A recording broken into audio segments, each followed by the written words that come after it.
Hey, ladies. Welcome back to another one. Welcome back to another one, ladies.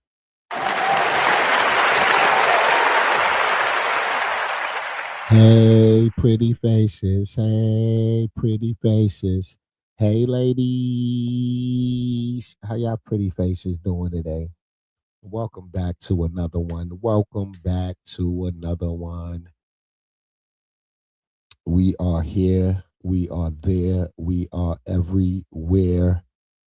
Please hit the like button, pretty faces. I would greatly appreciate it. Please hit the like button. Sub up to the channel. Sub up to the channel, not just this one, but my new YouTube channel, My Philly Bay. Please sub up to My Philly Bay, BAE. Please type that in your YouTube search engine, My Philly Bay. Sub up to that YouTube channel. I would greatly appreciate it. This first topic I want to get into is Wack 100. Wack 100, a comedian by the name of Skyy. What's her name? Lyfe. Lyfe. Skyy with 2 Y's, Life with a Y. Comedian Skyy Lyfe. She said Wack 100 was working for the NYPD. She said Wack been big time police. This nigga was working for the hip hop police.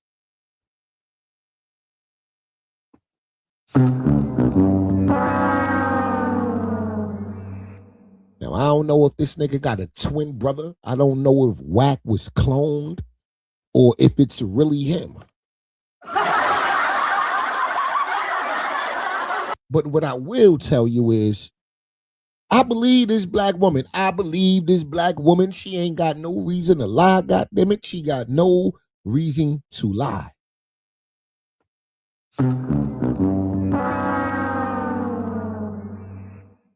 Please hit the like button, pretty faces. Please hit the like button. Please hit the like button. I would greatly appreciate it. Yeah, this lady ain't lying. If I don't believe nothing on the internet, I believe this. And I ain't saying she telling the truth. I'm saying I believe her. Allegedly, she ain't tell not one lie.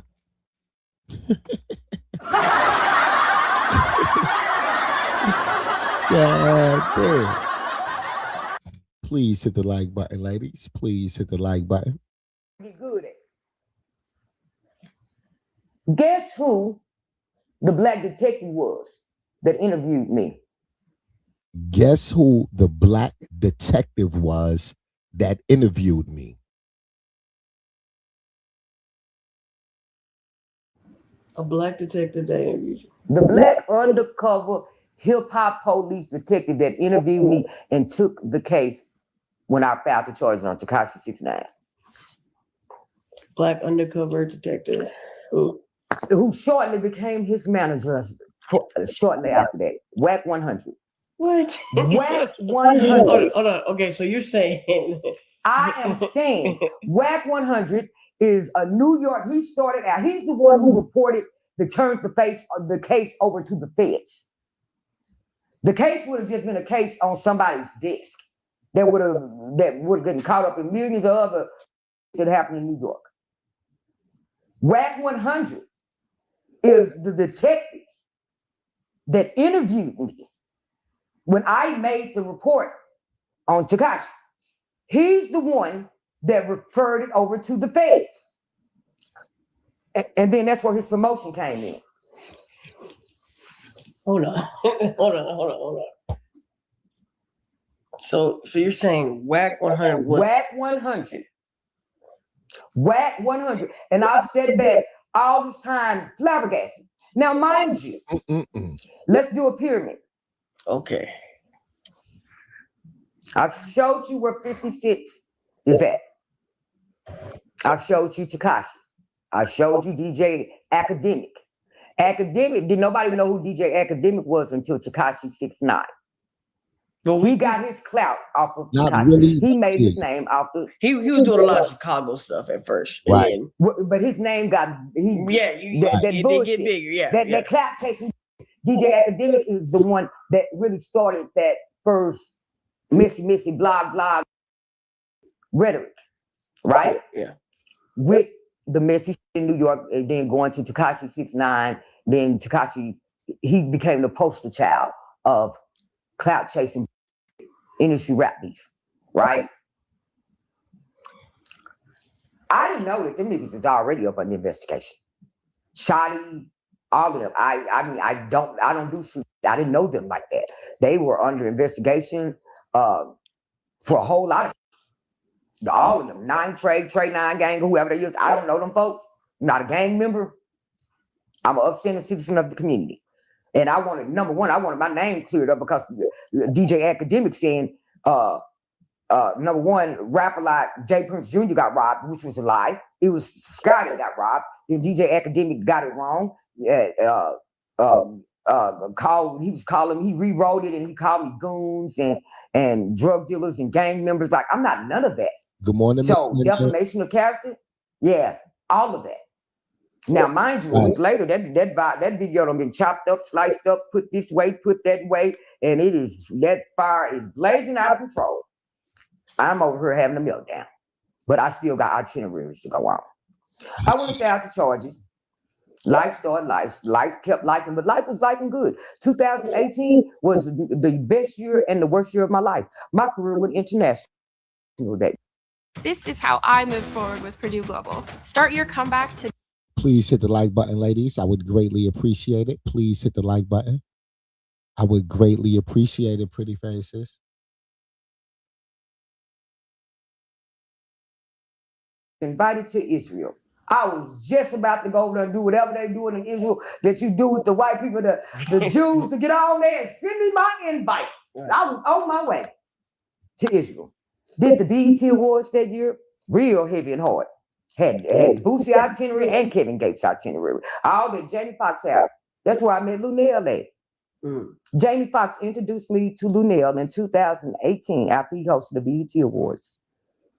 I told my cousin, Jamie, Eric, I said, I want to do comedy now. Because after I got robbed in New York, the BET Awards is in June. I got robbed in April. I was over with the industry then. I got to find me another life, something that I can do myself. Nobody even knew that I was like, I think I'm going to start doing comedy as a stress reliever. So I started like going down to Hyenas on Wednesdays, doing like they little open mic comedy and going to their little classes, just trying it out. And they said I was naturally funny. So I'm like, okay. And nobody knew but me. And I told Jamie, and Jamie said, sit right here. And that's when I met me and Lunel locked in that day, and we've been together ever since. Okay. I have to back up just a little bit about this Wack 100. So, did you know who Wack 100 was, or are you putting faces together now? I didn't figure out who Wack 100 was until, shortly after the robbery. Mind you, after the robbery. Before the robbery, I got robbed at 50 Cent Studio, right? Before the robbery, 50 and Tekashi was friends. Remember, 50 was running around saying that was his son. They was all in the pool together, right? After that, you didn't see 50 with Tekashi anymore. After a botched assassination attempt of J Prince Jr. Lyfe, and you got the wrong target. Should have given me while you had a chance, nigga. Now I'm telling it all. Damn. So, about 2 months after the robbery, now mind you, I have to sit back and watch these doing videos and doing so great, and living his best life. Yeah, I think he goes up from and here. I'm over. Yeah, he goes up from here. I'm over here suffering. I see everybody's numbers going up, and off of my pain and my suffering. 2 months after that is when started going rocky. Well, she was already rocky. Now that I didn't know, she was already going rocky with them, with Tekashi and Shotty and all this. Like it's they have a whole long background. The matter of fact, Complex Magazine wrote a whole book about me and the whole everything. It's called Dummy Boy. They gave me the first book off of there. Sean Shapiro, thank you, Sean Shapiro. Shout out to Complex Magazine. A lot of people me over during this time, but it was a lot of people that came in and really helped. Shout out to comedian Skyy. She doing her thing.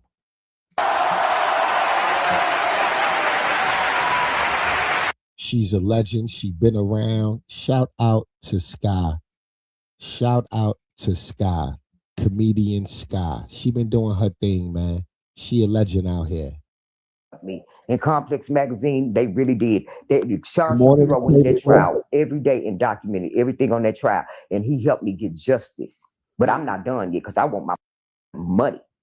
Shout out to the ladies holding me down on Twitch. Shout out to the ladies holding me down on Kick. I greatly appreciate it, ladies. Out of all these sons of a... So 50 bag up away from it. He into it with Shotty Mill.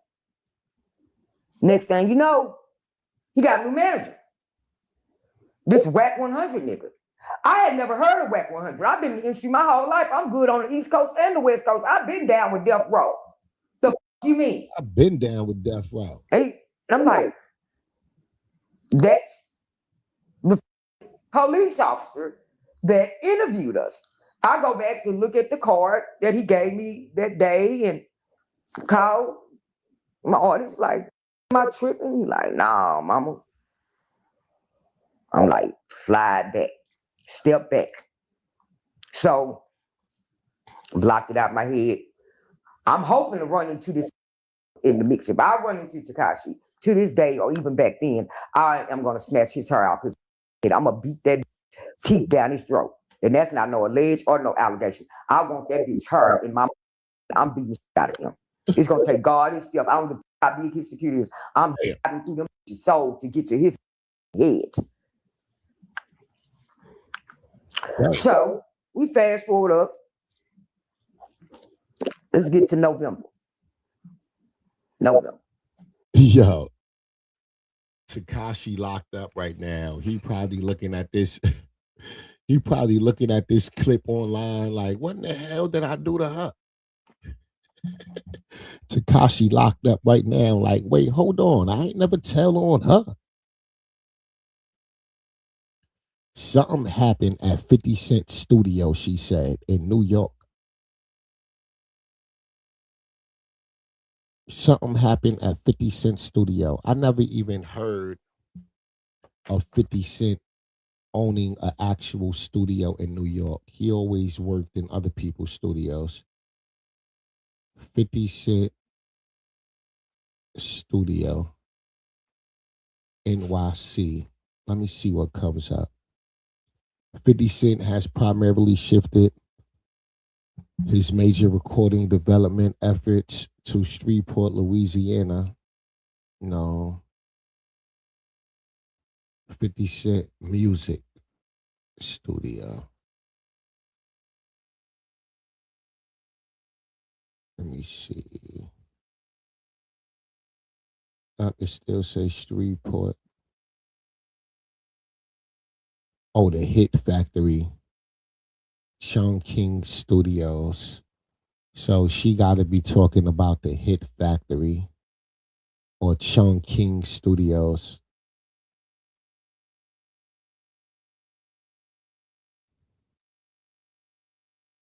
While he previously used NYC studios like the Hit Factory. All right. So she got to be talking about the Hit Factory. She got to be talking about the Hit Factory.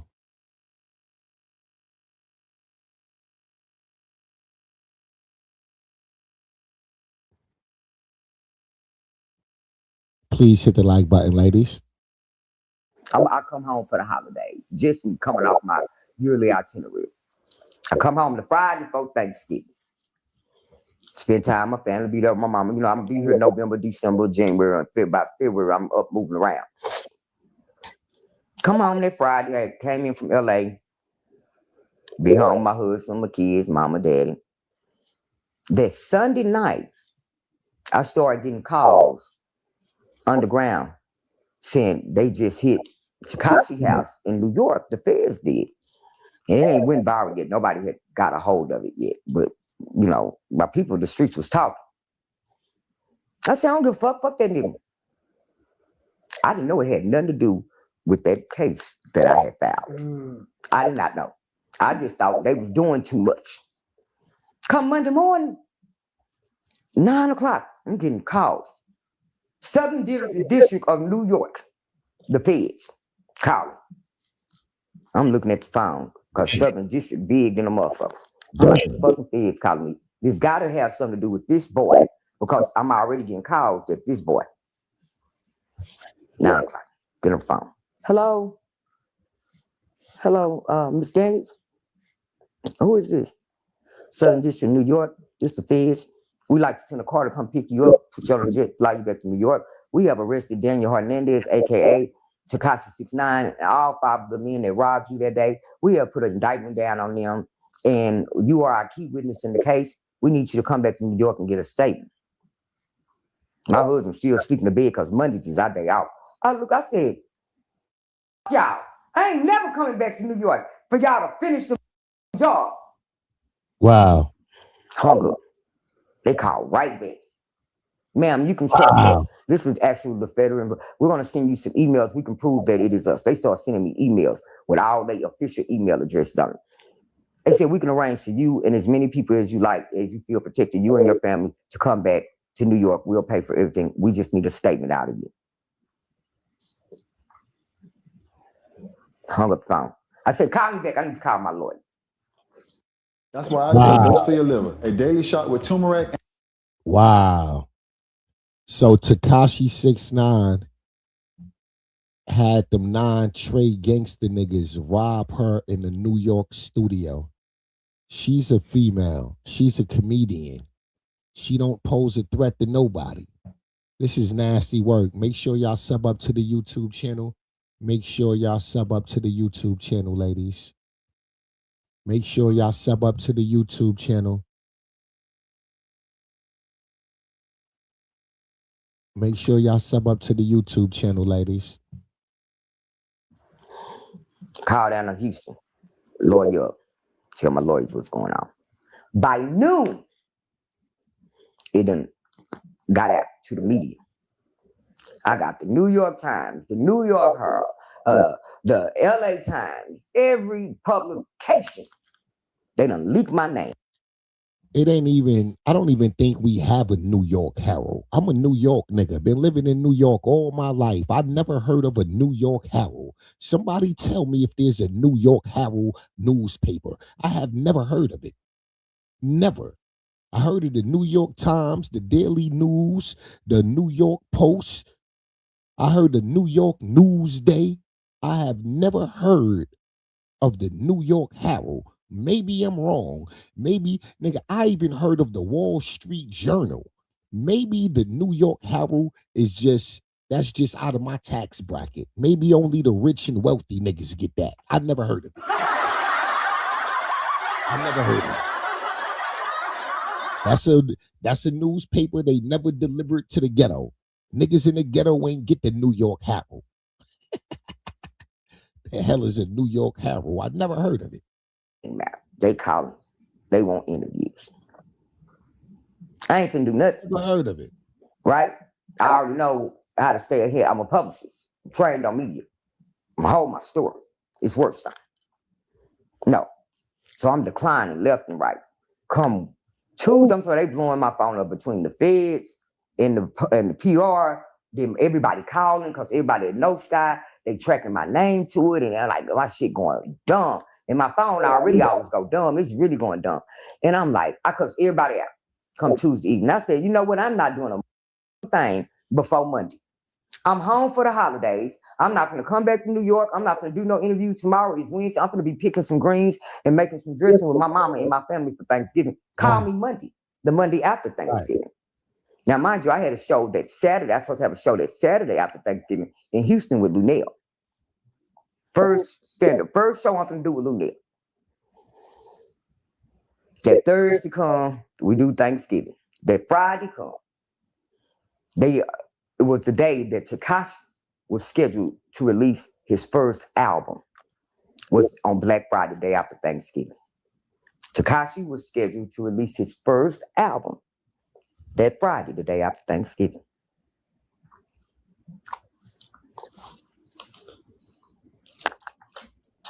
Yeah, she got a whole suitcase. We're gonna need these now. She don't want to got the Kleenex. Oh, wait. Come on. She don't want to got the Kleenex. She ain't playing with him. Thank you, Lord Jesus. Got this guy. Better not cry. Better not cry. Damn, she ready to cry about this. Better not cry. Good morning, McFowl. The Friday after Thanksgiving, God bless her. 2018, November the 23rd, 2018, me and my husband had planned to go to the movies that night because I was going to leave that Saturday and I was going to take my mom down to Houston so she could see me do my comedy show for the first time. My husband left. The movie was to start at 9 o'clock. My husband left the house at 9 o'clock to go out to Big T to go pick up some shoes. About 6. The movie started at 9:30. He was going to be home by at least 9. You know, we live in McKinney. Big T kind of far. He was going to stop by his mama's house. Cool. 9 o'clock come, my husband don't show up at home. I'm calling his phone. 9:30 call. We done missed the movies. I'm cussing him out. I want a divorce. I hate you. I don't want to be with you no more. You're a dog. Sick of you. 18 years. I'm too fine for this. Find me a new man. I'm cussing my baby out. 10 o'clock come. Oh, I'm about to set it off. Like I'm about to start cutting clothes. Like, what? You gonna do me like this? Not knowing this whole time my husband was dead.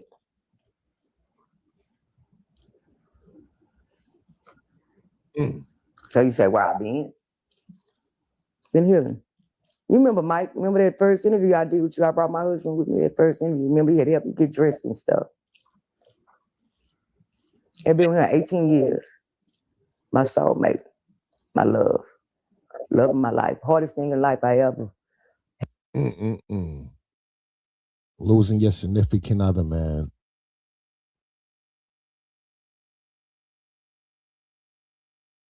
Don't feel good. It do not feel good.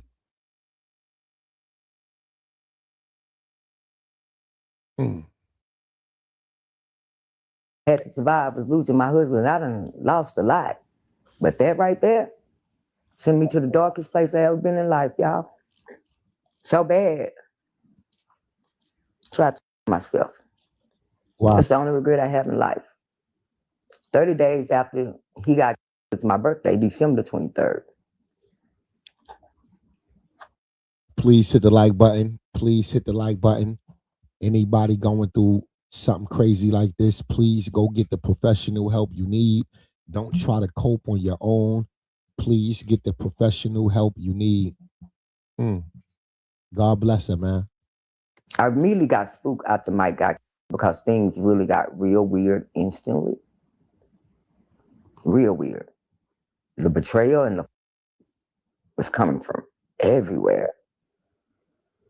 I'm already suffering from PTSD, undiagnosed at this time. Losing him, like, it felt like my soulmate was gone. It was like I could hear him calling me. Like, man, this literally, to this day, I have not gotten another relationship. There's something else that done changed about Skyy. Big Skyy single now. Yeah, Big Skyy single.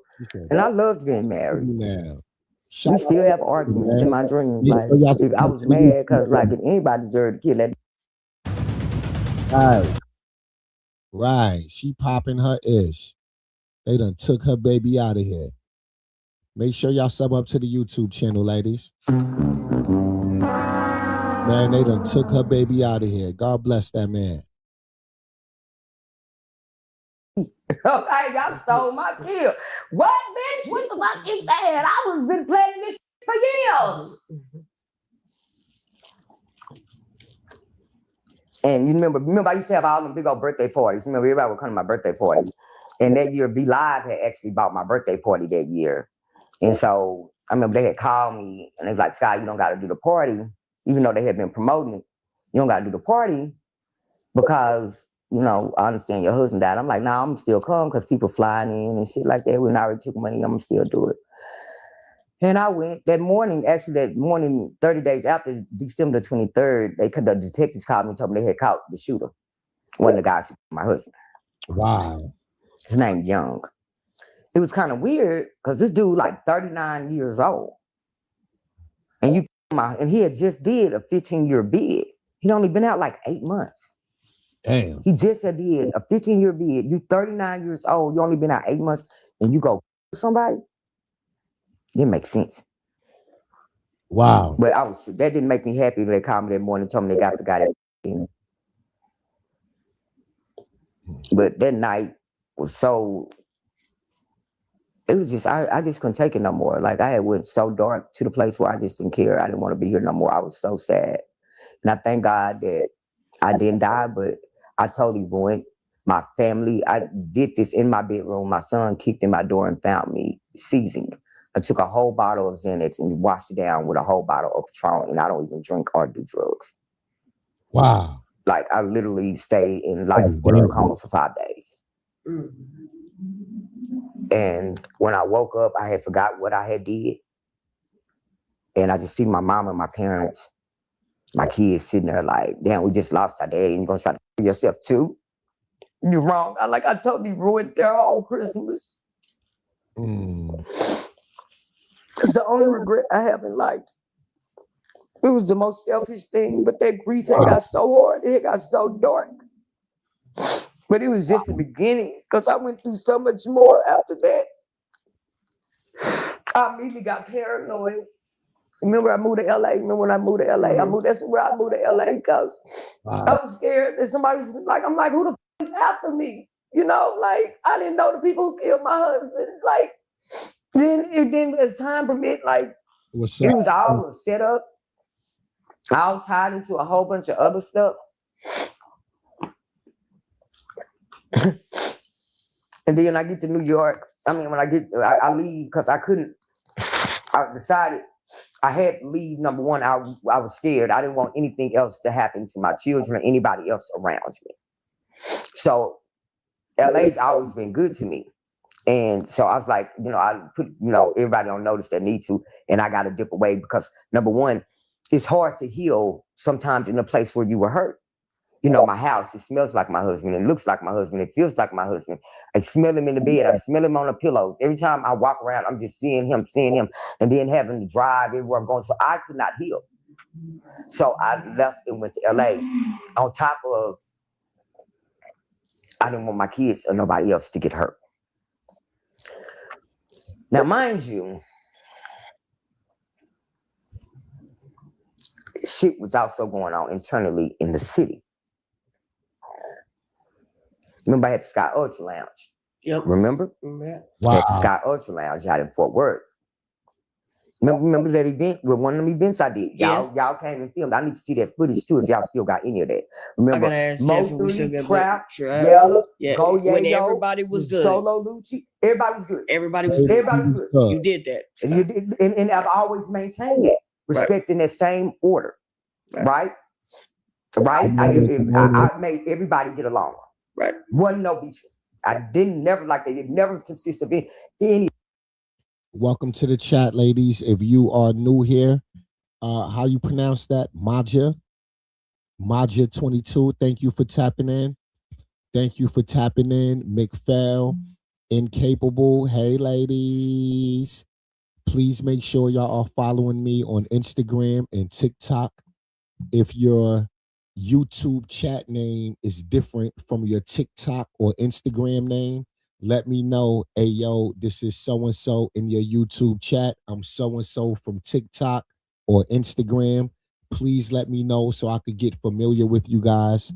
I only follow people back on Instagram and TikTok. I only follow you back if you support me in the chat on YouTube. I don't follow everybody back on social media.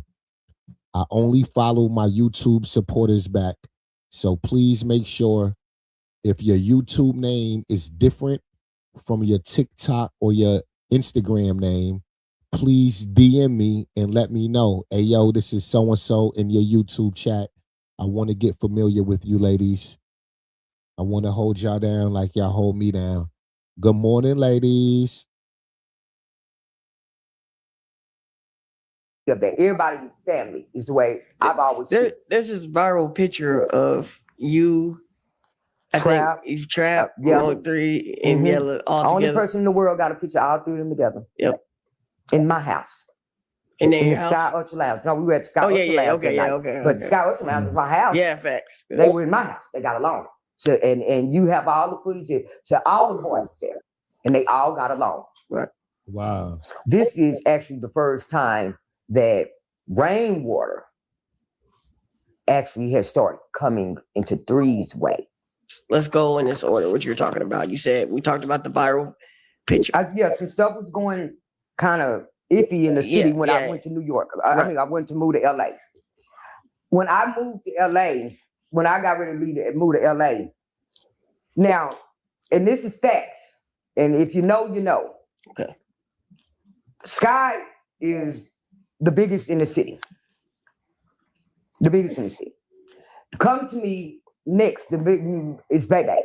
Bebe was my right hand for years. I brought Bebe into the city, into this state. When Greg Street left, I was cheerleading for Bebe to come, even though Bebe had 5 cases pending in Shreveport, 18 kids with 16 baby mamas, and all the nasty that in Louisiana hated him. But I had a soft spot for the black ass nigga. I believe everything that black ass nigga said with his stanky breath ass and shiny teeth. Love that black ass nigga. Even though Houston didn't even want me to bring him here, I went against everybody's word and I fell for it. I brought him here. Rolled for Bebe day and night, put him on.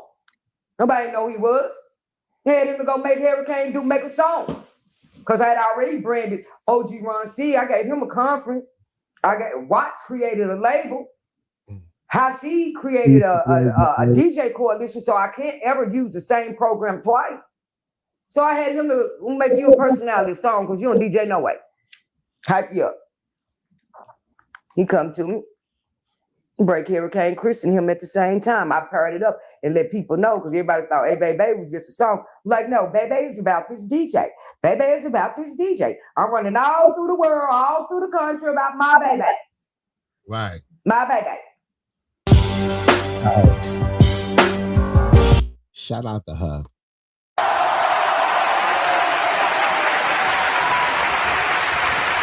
Shout out to her. Scotty just embarrassed Natalie Nunn. Let's get into this. Please hit the like button, ladies. Please hit the like button. Everything feels divinely aligned. So everyone in the comments was like, girl, you care about your damn song? Oh my God, you had to take her shine by having your BS single release? Shaking my head, couldn't wait, huh? You playing your single release on the baby shower on the birthday? Oh wow, you got too much money to be doing shit like this. Little did they know the song was for Scotty, and he actually sung it at his birthday. It was so romantic. I hope so. Okay. Now, for copyright reasons, I can't actually show you guys the song, so I have to remake it. Are you ready? You can do it! Thank you for giving me acne cream. Cause my pimples were popping on your face. And you gave me lotion, it was grace. Something wrong, but something right. You were my side chick, and then you came main wife. Well, you're not my wife yet because I impregnated you, and I'm still undecided because, I just want to have a baby.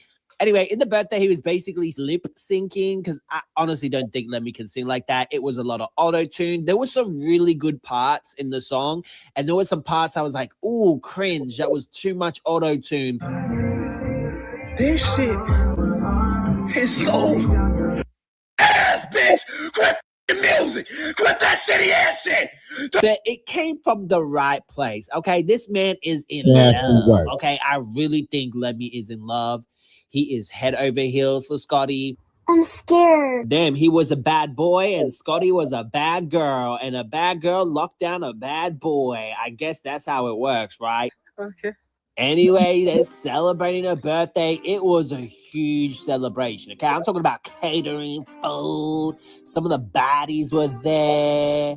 Even Capri, the dog, was there, made an appearance. Even I was there as an exotic dancer. Hey, I'm Thunder from Down Under. You got some money? Anyway, Natalie Nunn ended up getting shaded. This is a special moment. Natalie actually wanted to be here. She couldn't make it. That's great. Anyways,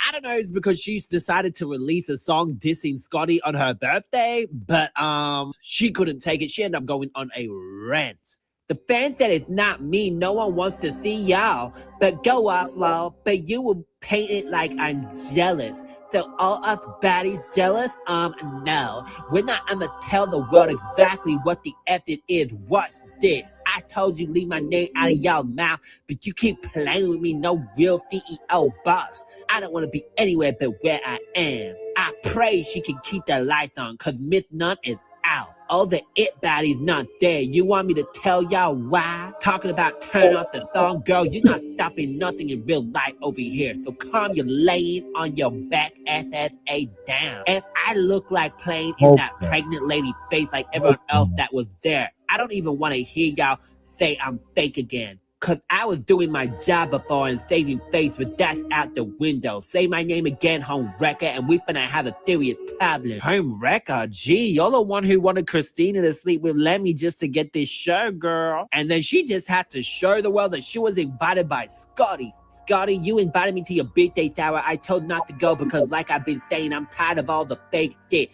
We're gonna stop playing victim and acting like you're innocent and some girlie's girl. Stop playing on the internet. Stop throwing shade in front of an audience. The gig is up. Like I said, because it is true. Would you like me to finally speak? You kept not letting me speak on the episode because you knew I was on that time, and I'm fed up with saving face for your relationship. And she shows the invite, and then it says, if you get anything from registry, I'll have it on a baby shower to open. Won't open anything until then. Anyway, Natalie leaked a little snippet of one of her songs. Okay, I can't play all of it because I don't want to get copyrighted, but we'll read the lyrics later on. I've been fed up. If I even begin to say the shit I've been through and the craziness, you all would drop your jaws. But don't worry, I've had enough, as you all can see. I'm off this internet. Say my name again, bitch. Leave me the entire F alone. I said I've been doing a good job keeping my distance, doing my own thing, handling my own Live Nation tour, and not bothering nobody. Leave me alone, dead ass. Before I swear to God, I'll expose everything about that girl, and I mean everything. Here's how we use Riverside to produce our podcast from start to finish. Oh, girl, please. I'm not pressed. Taking a bubble bath, and everybody keeps sending me the video from whatever that would look like a funeral, not no goddamn baby shower. Who the wears black to a baby shower? And then all of a sudden, she come for DJ Skyy. And DJ Skyy, next time you play any baddies record and a non-having SSA, anyone says turn it off, B, you turn it up. Weird shit for that weirdo, I swear. See, DJ Skyy need to stand up for yourself. You know what she did? She directed her anger towards you for no reason. And I bet you DJ Skyy didn't say anything. You need to tear her up, DJ Skyy. Now, Natalie Nunn made it clear that she was going to put it in an album explaining everything that's been going on. So let's read the lyrics to one of the songs that she released. I'm so sorry, never bite the hand that feeds you. Never preach if it's hurting me. I don't need you. I don't compare us. We're not equal. Bitch talking master like we're done by the river. Let's reflect. Remember your life before. Natalie, now you got the nerd to our capacity. That's right. I would donate it in charity, but for the body change. Okay, I would donate it in charity before the body. Do you think she means Scotty the body, or does she mean her own body? Change our pockets. It's embarrassing. Number one rule, don't outshine the master. Cancel the whole Christmas. Goodbye, Santa. That's very much Natalie. Natalie not controlling the people. No one outshining her because that's what she does. She wants to keep people below her. She wants to be the one in power. So it screams jealousy when people outshine you. Magic City might be hiring. We're in Atlanta. You still be a bum if it wasn't for the Zeus cameras. Speaking of the truth, mouth a loose cannon. Talk about the queen. Switch your headband. Your mental is gone at my severed. Oh my God, boy, can't read. You bitches delusional, a parody. The state house, state cars, big change. That camera time gave you a little fame. How you think they know your name? I'm on the end. Money now. Big chillin', big miss, got it made. Put them on and they still don't shade. I'm the reason they're getting paid. I'm on the end. Money now. Don't be acting. No, Natalie, this ain't it, girl. This ain't it. I could have wrote you better lyrics, girl. I could have wrote you better lyrics. Trash. Hot garbage. What is this? Put a sock in it, Jaffe. Your boss is trash.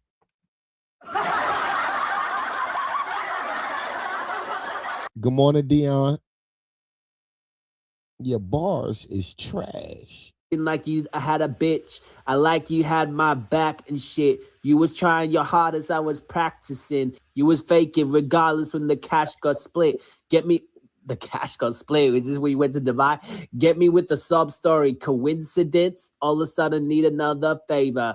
Told me not enough on the calculator. So it sounds like here that she is being supporting Scotty, kind of like a sugar mama to Scotty, giving her opportunities to make money. I don't know what that meant.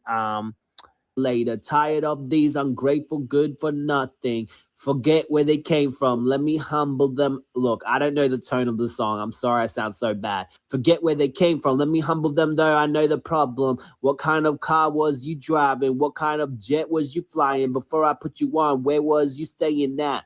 Old clown ass bitch, you know, homie, don't pay that. You got way too ahead of yourself. You were supposed to be second in better in South. This more than 10. It was long overdue. Now it's pop a bottle for the moment of truth. Big state, big cars, big chain. That camera tongue gave you a little fame. How you think they know your name? I'm on the air. Money now. Big chillin', big miss. Got it made. Put them on and they still don't shade. I'm the reason they're getting paid. I'm on the air. Money now.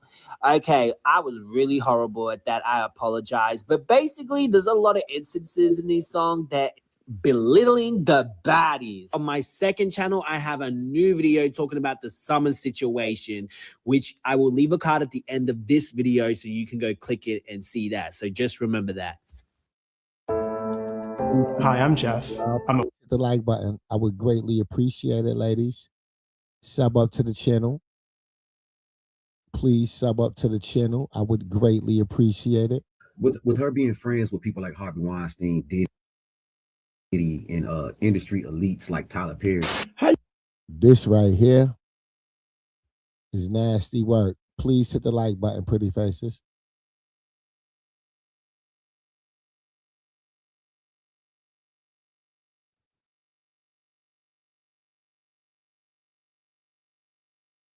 Doom, doom, doom, doom.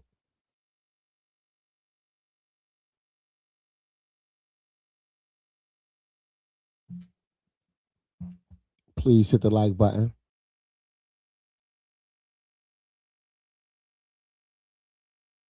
I greatly appreciate it. I greatly appreciate it.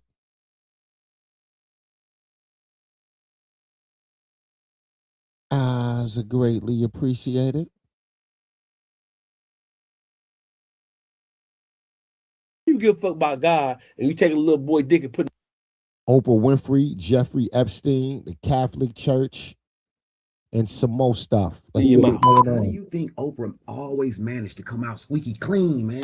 They say he died from a heart disease, but did somebody want Q dead? Oprah is the keeper of the secrets. World Star Hip Hop was the first content creator. Man. Oprah is the doorway to debauchery. All Nicki Minaj can do, I'm on academic. I think academic will beat the shit out of little baby. Is tell a bitch how to get into a failed relationship with a bitch ass nigga. Little baby, the dope thing, skinny ass, scrawny ass nigga ain't been no gym. Do you feel like successful siblings are obligated to take care of their family once they make it? I fuck with me Goldberg if I fuck over, bro. People want to. Damn, dog face be wildin'.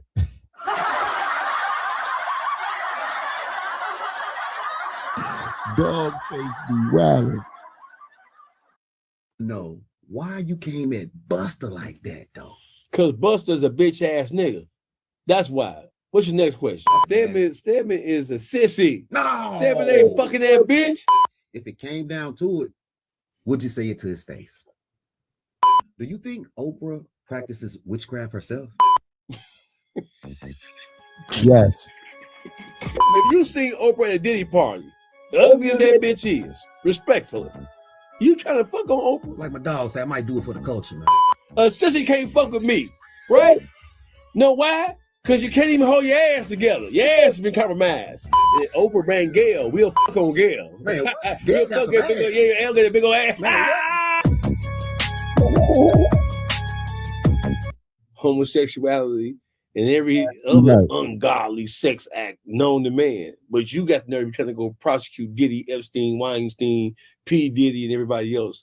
The Catholic Church has, by and large, been responsible for molesting and raping, kidnapping, and unaliving children for the better part of 4 or 5 centuries. The Catholic Church, as it stands now, is the #1 organization in the world that specifically deal with, and they got to endorse it. I want to say they endorse pedophilia. They endorse child sex trafficking, just by the nature of how the organization is set up, with the priest having to be chaste in order to be in those positions and having to abstain from the comfort of a woman. There is no way that God created man to cleave to woman and woman to cleave to man. And when you take that whole component, that whole social component away, it's not just social, right? The nature of a man and a woman, that is a nature that was created by God. The attraction of a man to a woman, that is an attraction that was established in the creation of man and woman at the core. That's at the core of our existence. So when you create a situation where men have to abstain from the pleasure, not even just about sex, but the pleasure of experiencing a woman in a real way, then what you do is you create ungodly, unnatural desires in a man. And so you have a top-heavy organization that is male-orientated. And so you have men, grown men, who can't have a sexual relationship with a woman, who are surrounded by little boys, the altar boys. That creates a perverse mind state, right? Because that sexual appetite has to be satisfied in some way. We know it does. Right. You can't satisfy it with a woman, which is what God intended it to do, right? These are man-made laws that says if you're a priest, if you're a bishop, if you're archbishop, that you can't have a relationship with a woman. That's not all of Catholicism. It's just Western Catholicism, right? Because in the Eastern leg of they can have wives, and they can take a woman on, which is nature. When you remove a woman from the equation, what do you think you're gonna get? You're gonna get nothing but perversion. You're gonna get nothing but abusers. That's all you're gonna get. And so, to answer your question, to be specific about it, is that the Vatican is its own world. They have their own police. They have their own CIA, an intelligence service. They're not governed or controlled by any nationality, not by any country, by any organization outside of itself. Wow. And so that's still no excuse, because where's the International World Court when it comes to where is the where's the FBI when it comes to this? Because that is genuinely a child sex ring. The Catholic Church is a criminal enterprise who specializes in raping, torturing, abusing children, male children. Like you said in the beginning, they've been doing this since the beginning of time, correct? They've been doing this since the beginning of Catholicism. I think Catholicism goes back about 800 years. So why do you feel like it's the longest running child sex trafficking criminal network in history? Because nobody wants to tell the truth about what they're in, right? When you belong to an organization, the last people who can see what's wrong with the organization are the people who are stuck in the organization. It's kind of like Jim Jones and the Jonestown thing, right? It's a cult. Right. Most religions are really cults. They are really just they are really just organizations that deal with using the religion and using the presence of God as an opioid, as a drug. And so the people who, first of all, there are more Catholics. I think outside of Muslims, I think when it comes to just the orientation of Christianity, right? There are more Catholics than there are any other branch of the denomination of what appears to be Christianity. They're pretty deep. Right? They're pretty deep. And they are dominant. Don't forget that most of the monarchies, the kings, queens, earls, duchess, dukes in Europe, historically, they come out of the Catholic Church, or the Catholic Church has control over or has jurisdiction over most of the monarchies from England to Spain to Portugal to you name it. The Catholic Church dominates, especially Europe. Right. And in the Catholic Church, they spread. They were the Crusaders. The Catholic Church were the Crusaders, and they spread Catholicism. They spread religion by the sword all over the face of this planet. And so, with that spreading, right, of their faith, they also incorporated or brought with them child molestation. They brought kidnapping. They brought child abuse, and they brought murder. Because during the situations and during the times where, and there are many reports of this, this is nothing new. I'm not telling the audience something that they don't know, but they can't Google. It's not a military secret. Yeah, it's not. This is not Section 19, Area 19 in Vegas or New Mexico somewhere. This is a known fact. Catholic priests have been raping young boys specifically all over the planet. And I want you to take something into consideration. When you look at all of the branches of law enforcement that we have in Western society, right? Just in the United States of America, FBI, DEA, ATF, CIA, all the Department of Homeland Security, Department of Justice. Look at all the different branches, local, state, federal law enforcement agencies, right? People waste 1,400 hours a year scrolling on their phones.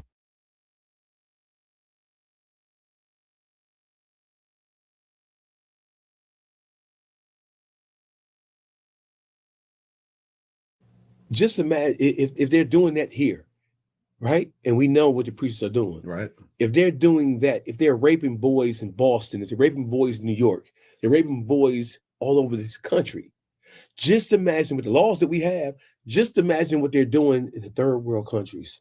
Just imagine what they're doing in South and Central America with the Catholic churches, where their presence is so great and so strong, to where the Catholic Church and the donations to the city or town, or to even the country, are so large and so great that the powers to be, the government officials, won't dare say anything about what's going on, because they get so much and they take so much from the Catholic Church in terms of donations. Right, right. Just imagine what they're doing in South. So that's why you have, and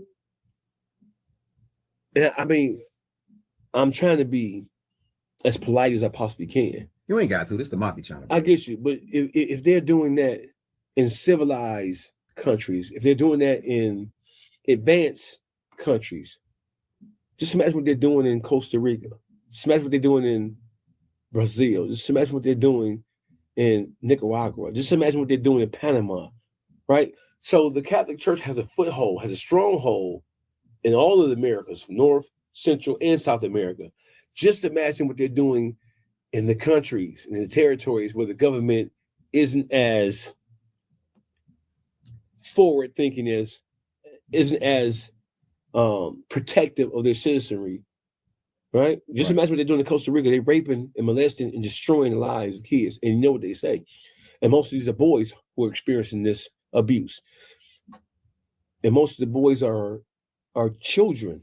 They're preteen adolescents when they first start to experience the molestation and the rape from the priest. They say that 75% of young boys who get sexually abused in their preteen adolescence, they go on to become abusers. So the Catholic Church, they create monsters. The Catholic Church is creating monsters. They're creating werewolves. They're creating vampires, because these altar boys are growing up to be executives. They're growing up to be doctors. They're growing up to be lawyers. They're growing up to be businessmen. They're growing up to be entrepreneurs. But what they really are, outside of whatever the occupation they choose, they really are monsters. You get Epsteins, you get the Weinsteins, you get the Diddies, you get the R. Kellys. Most of the people that we see and that we hear about who are the transgressors of sexual behavior, most of those people grew up in strictly or devout religious households. So we're not dealing with men who are absent of instruction about who God is and what their role and position of God is supposed to be. We're dealing with men who come from religious underpinnings. These are the monsters that we talked about. We talk about the church as a whole, the Catholic Church, Baptist Church, church period. The churches period are breeding grounds and are grooming grounds for pedophilia and child rape and molestation. Well, why do you think the media cares more about criminal behavior than they do about the misconduct in the Catholic Church? That is criminal behavior. But the media cares more. I mean, they care more about Weinstein, Diddy, Epstein. What about that though? Because they are covering up. They are covering up. Well, I mean, listen, the Catholic Church has been exposed so many times, right? They've settled so many lawsuits. Talk about a RICO. What is a RICO? A RICO is a conspiracy where you have two or more people who are conspiring to commit a crime. That's what the RICO is, right? Correct. Right?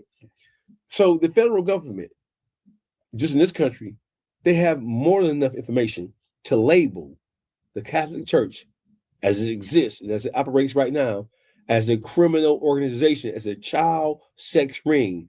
And the religious shit is just a cover-up for what's really going on. They don't give a fuck about God.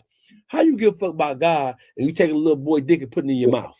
Right. You can't give a fuck about no God doing that. Right. And so the church, so listen, so we talk about how the misgivings of the church, whether it's Catholicism or whether there's, I don't give a fuck what it is. You could be a Baptist, you could be whatever right? But religion is a drug. And people who control religion, they use it as a weapon to control the masses of humanity. And so when it comes just to people, you're expecting people who come from the Catholic faith to check or put a system of checks and balances in place that's going to stop this. Most of those people who are in positions to do something about it are doing it. They're scared of the Catholic Church. They're scared of the Vatican, and they right? Because they don't play. Because they will. You think Mossad is bad? So what you think? Fuck yeah, you come up missing. No, they ain't doing all that. Mafia, the Catholic Church, the Vatican, their security apparatus, it is more powerful. Because think about it, their security apparatus is fueled by their faith, and they are guardians and protectors of the faith. The Catholic faith, it extends to the far reaches of the world. And so do you think they're really policing what the fuck they're doing? They're going to cover it up. They're going to always cover it up. So the security system in the Vatican, of the Vatican, they will get rid of your ass. I didn't know that. The CIA ain't got shit on the Vatican, bro. Because all these people are like religious zealots. They don't have nothing on them. They will make your ass disappear. And so why the focus is on everything else other than that, when we talk about RICO, racketeering, influence, corrupt organization, when you talk about people concerting or coming together to plan a criminal activity, what's more criminal than an organization whose members have raped, molested, and murdered young boys? They don't want to touch the girls, right? And when I was talking before about homosexuality, right? And homosexuals, if you're a homosexual, right? So the Catholic priests, they're homosexual, right? Are they pedophiles first, or are they homosexuals? If you're a priest and you're raping a young boy, are you a homosexual first or are you a pedophile first? See, because the homosexuals get mad at me. The sissies. They pissed. They sissy. Hey, listen, the Catholic Church is the #1 breeding ground, the #1 institute for churning out sissies all over the planet. They churn out sissies whose job it is to go and sissify other people. Right, It ain't no, listen, you want to find some sissies? Right, They talking about Atlanta. Don't go to Atlanta. You want to see all the sissies? Go up in the Catholic Church. Go in all the motherfuckers. Don't forget, New York is the #1 religion in New York is what? The most powerful religion in the East Coast, especially New York, is what? Catholicism.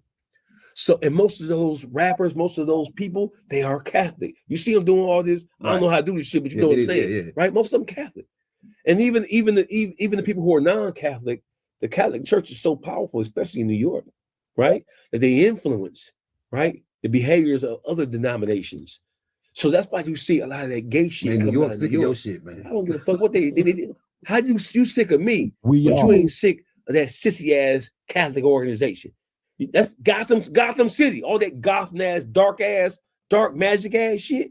That shit. Listen, the Supreme Team, the Bloods, the Crips, right. They ain't got Alpo, AZ, Frank Lucas, the Five Families of Costa Nostra. They ain't got shit on the Catholic Church. Them Catholic priests is some gangsters. Anytime you can rape and molest hundreds, if not thousands of kids in your career as a priest, and nothing happens to you, except, you know what happens to you? They ain't in prison. They get moved to different areas. So if you're a priest and you are accused or thought of as or exposed as being a pedophile, they move you from one parish to another one. They might move you from LA to Boston, from Boston to Wisconsin, get you about it. from Wisconsin, right? And when you really rape your 500 kid, right? When they're really sick of your shit, when the news media has picked it up, right? When you have families crying and hooping and hollering about how can you guys keep on getting away with raping and molesting these kids, they move you to South America or Central America, where you don't have the watchdog organizations, you don't have law enforcement that's going to follow up behind these motherfucking devils and demons. Well, check this out, man. I mean, I learned a lot on that one. I'm not gonna lie. That was kind of crazy about that. Let's talk about some things that we haven't really touched on here. I guess this is taboo. Man, look here, man. Speaking of like Diddy and Weinstein and Bill Gates and all them people, man, all them people are friends with Oprah. Mm-hmm. Oprah's a friend to all of them. They said Oprah's jet was allegedly logged 11 times at the Epstein Island. Mm-hmm. Now for the record, her name wasn't in the log. She wasn't there, you know what I'm saying? My question to you is, why would Oprah be linked to Jeffrey Epstein? The same reason Diddy would be. The same reason Trump would be. The same reason, because it's not about religious affiliation when it comes to that. Listen, in the world of the sick and the depraved, that shit is there. It knows no boundaries. It knows no religious boundaries. It knows no social boundaries. That's Oprah, man. She black. She one of us. You know what I'm saying? She from Mississippi, man. The most wicked motherfuckers on this planet. Let me tell you something, right? The most destructive human being on this planet is a black person who has the mind of a white person. Right. That is the ultimate display. That is the ultimate example of a devil. Listen, black people are God's creations, right? When a black person is not in tune with their spiritual self, when they're not in tune with the true essence of who God is and what God is, then that person can be transformed into a devil, into a demon. Black people, by the nature of us, the very nature of our existence, we are the most spiritual people on the face of this planet. When you tamper with that spiritual essence of us, it creates an imbalance, and that imbalance creates a monster. Right.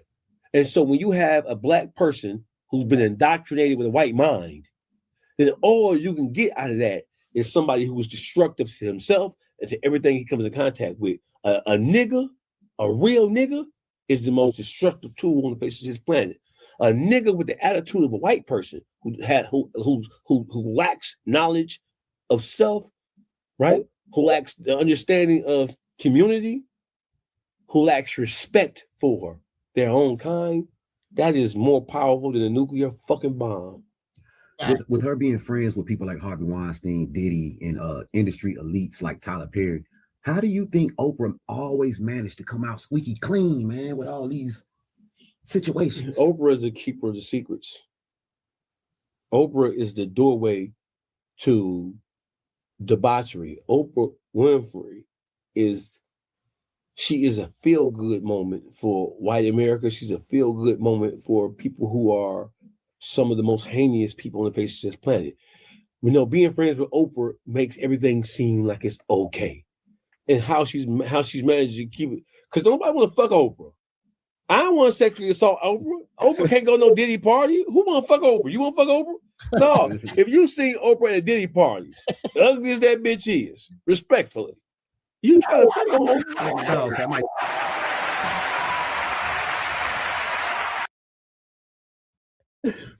He said, ain't nobody trying to fuck on Oprah. Who trying to fuck on Oprah?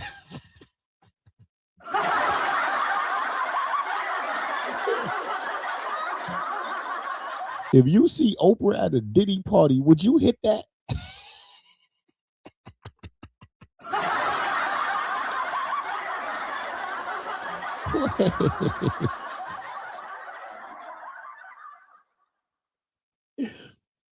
Itty bitty, what's up, girl? Good morning, Miss Lady. Okay, getting ready for work. Mama gotta get that cash. I do it for the culture, man.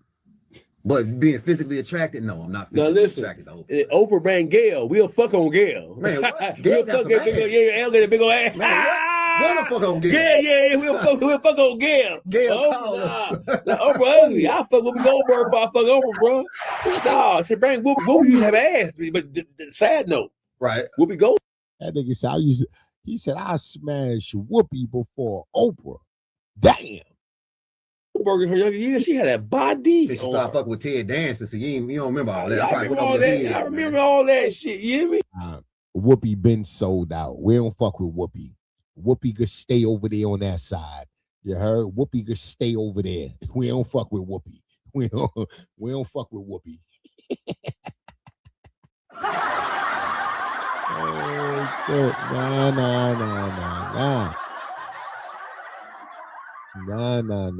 Nah. Whoopi, you keep your ass over there. Hey, look, go back to Oprah real quick. She hired Dr. Phil and she gave him a show and he started a rant. She hired Dr. Phil. She created. Well, she didn't create Dr. Phil, but she's the one who personalized Dr. Phil. That was her guy. Dr. Oz as well. That's what I'm going at. Let me cook this real quick. She hired Dr. Phil and she gave him a show. Mm-hmm. He ended up starting a ranch for like troubled kids. Mm-hmm. Man, they started touching the kids at the ranch. Of course. Then she hired Dr. Oz. He started selling like a miracle weight loss pill, scammed everybody out of millions. Mm-hmm. Why do you think she keeps giving people platforms that harm people? Because Oprah is a part of the system now. So here's the biggest mistake that Black people make, right? Black people don't know how to recognize when other Black people are no longer part of us. Because by the nature of what we've suffered here as the children of the former slaves of this country, right? We still believe in we have a tribalistic mentality. So we think because you're brown and I'm brown, you're Black and I'm Black, we naturally have a drawing to each other, but the person you're being drawn towards is a motherfucking monster. And Black people don't understand, right? That everybody in Black skin, they're not your brothers. Right. Right? We have got to the point where literally. That's a fact. That's a fact. Your skin folk don't make you my kinfolk. Facts.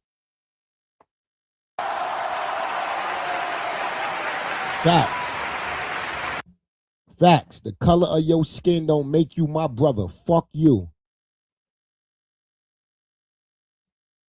It's the characteristics I see in you that I see in myself that make you my brother. Not the color of your motherfucking skin. Save all that shit for somebody else. Get the fuck away from me with all of that, brother. We shall overcome shit. Suck my dick.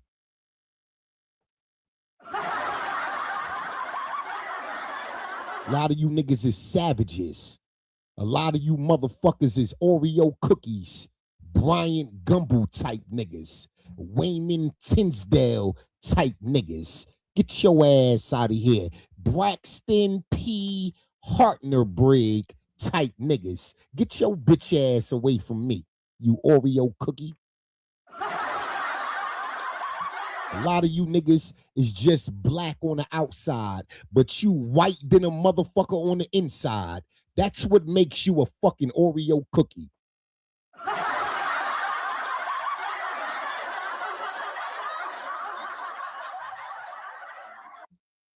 Fuck out of here. All of you Oreo cookies. All of you fake ass black hard right conservative niggas, suck my dick.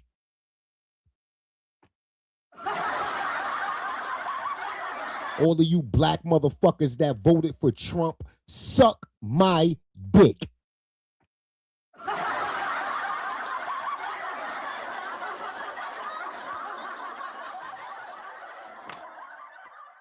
Oh, I voted for Trump because he's a great businessman. How? Suck my dick.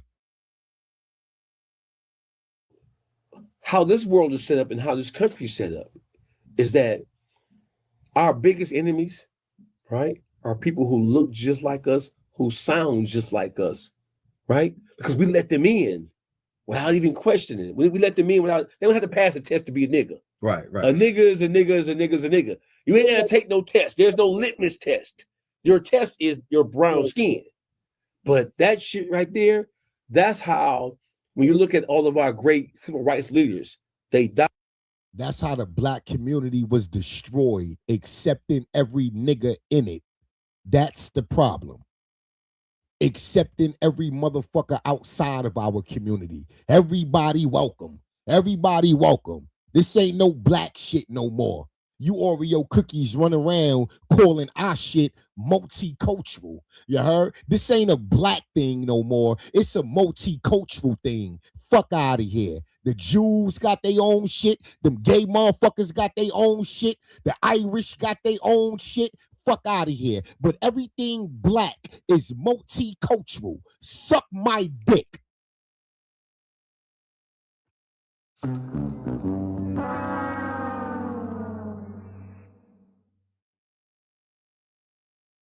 At the hands of black people, right? Because you're less suspecting of, or you're less concerned when you see a black person. Even if it's a black person that you don't know, you're less concerned about them.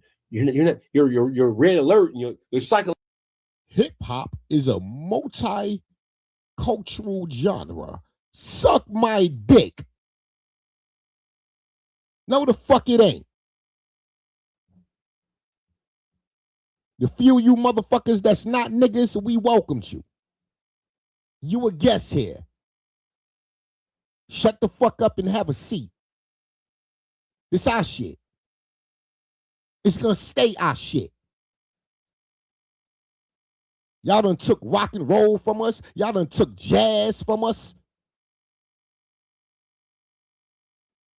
Y'all done took country music from us. Shut the fuck up. Motherfuckers done took rock and roll and then tell us we ain't welcome into the Rock and Roll Hall of Fame. What? What? What? What? Your legendary rock and roll artists, your legendary country artists stole all black songs. Like the rock and roll and country genre was built on the back of blacks. And you talking about we're not welcome into your Hall of Fame? Suck my dick.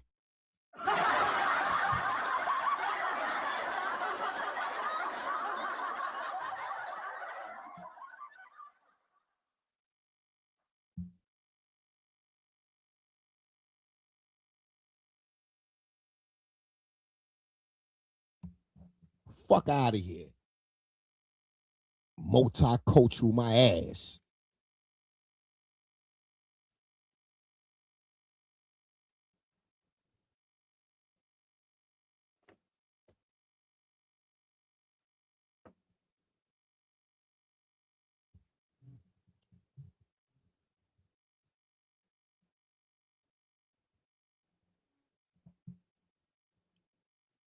they goddamn culture is gentrification.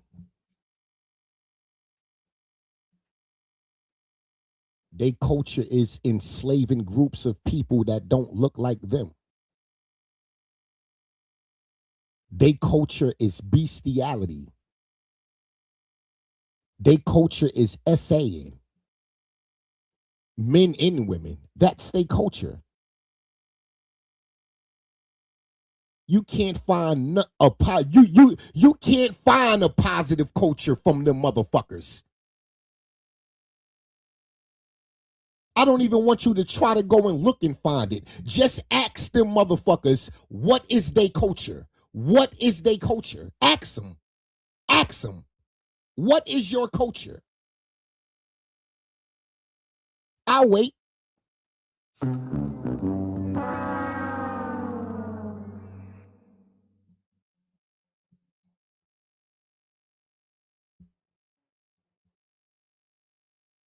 I'll wait.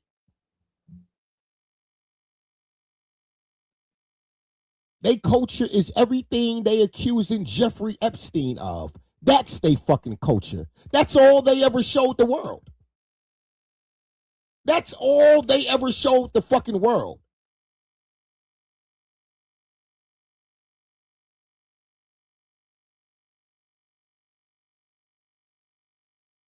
That's it.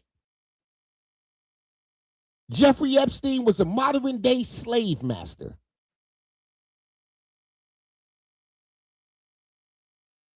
He ain't owned transatlantic slave ships. He owned private jets.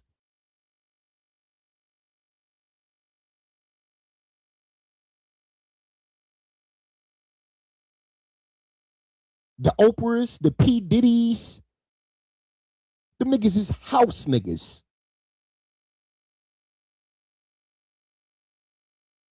They in a big house sucking massive dick and rubbing massive feet.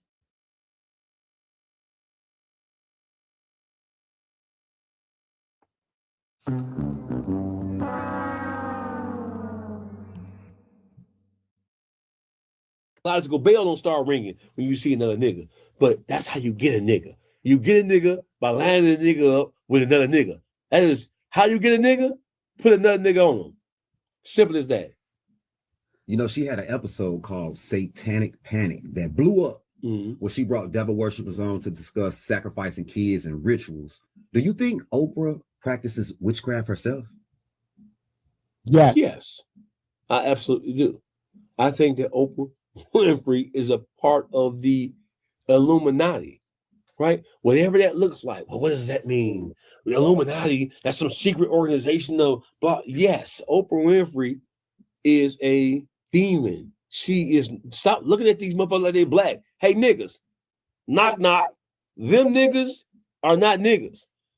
They brown skinned white people. It ain't nothing worse than a brown skinned white person. Damn. Oprah Winfrey is definitely, look at how ugly the bitch is. What else can she do? When you think about it, just from a look standpoint, on a scale from 1 to 10, with 10 being a bad bitch, Oprah is probably. But her money make her look good, man, for the culture, man. That bitch so ugly, I don't get her. Stedman, they wasn't fucking that hoe. You know Stedman wasn't fucking that bitch. Stedman know how to fall back and be quiet. Stedman is a sissy. No. Stedman ain't fucking that bitch. Stedman ain't fucking no. Listen. See, this is how we get out. So now, in society nowadays, we used to niggas just coming out, I'm gay, I'm lesbian. We used to that. But why is he tied to her? That was for show. That was for show. See, back in that era, right?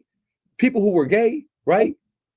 They also had a husband and wife. They call it beards. That's what they called them back then. Yeah, they had, right? But Stedman wasn't fucking no Oprah Winfrey. You know he wasn't fucking up. You know Stedman wasn't hitting that pussy. You can look at how he walking tail. He wasn't slinging no dick over there. He might have wanted Gail the whole time. He did what there? He might have wanted Gail the whole time. Everybody want Gail. Hey, move Oprah to the side, pass Gail long booty ass. That's what we need to do. Yeah. Hey, but all jokes aside, can you become a billionaire in America without doing some sick, vile, dehumanizing shit? Is it possible? Well, let me just say this, right? So money breeds corruption, and money also breeds. Has Kyra texted you back? I don't want to talk about it. How was the math test? Don't want to talk about it. You need to talk to somebody. I talked to my Talkspace therapist. Can't afford it. And still, don't want to talk about it. Talkspace is super affordable, with or without insurance. And when you don't want to talk, you can just text them. Look, my therapist just texted me. Talkspace Therapy is in network with most insurance plans. Go to Talkspace.com to get started.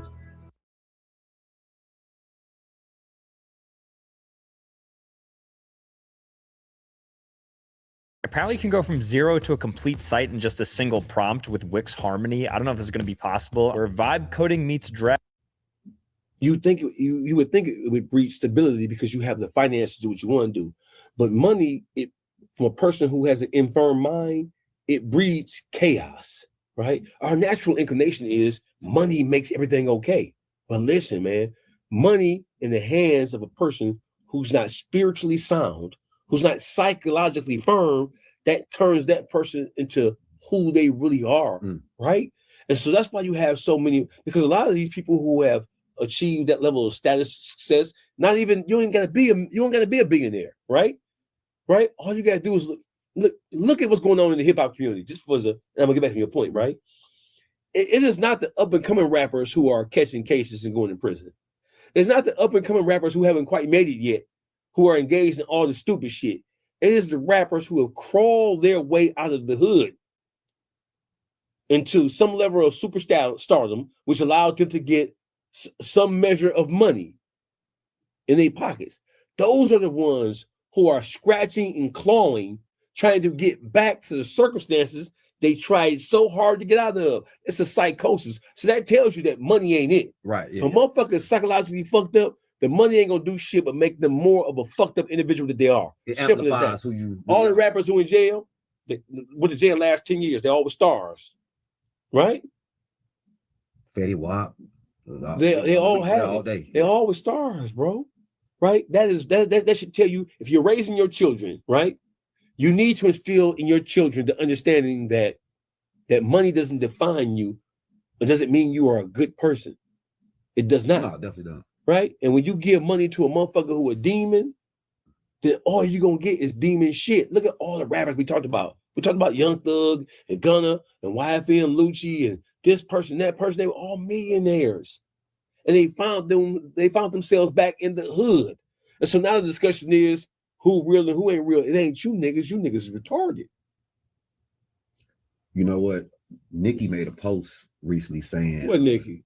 Okay, Nicki Don't Minaj. I told you gonna bring that bitch up. Check it out. You gonna bring that bitch up. We got to, man. She made we agreed that you gonna bring that bitch up. Now, man, look, here we go. She made a post saying Jay-Z was doing some of those rituals, man, sacrificing kids and shit. How she know? You think she know? You think he really was into that, or she just being mad, man? Nicki Minaj is a messy hoe.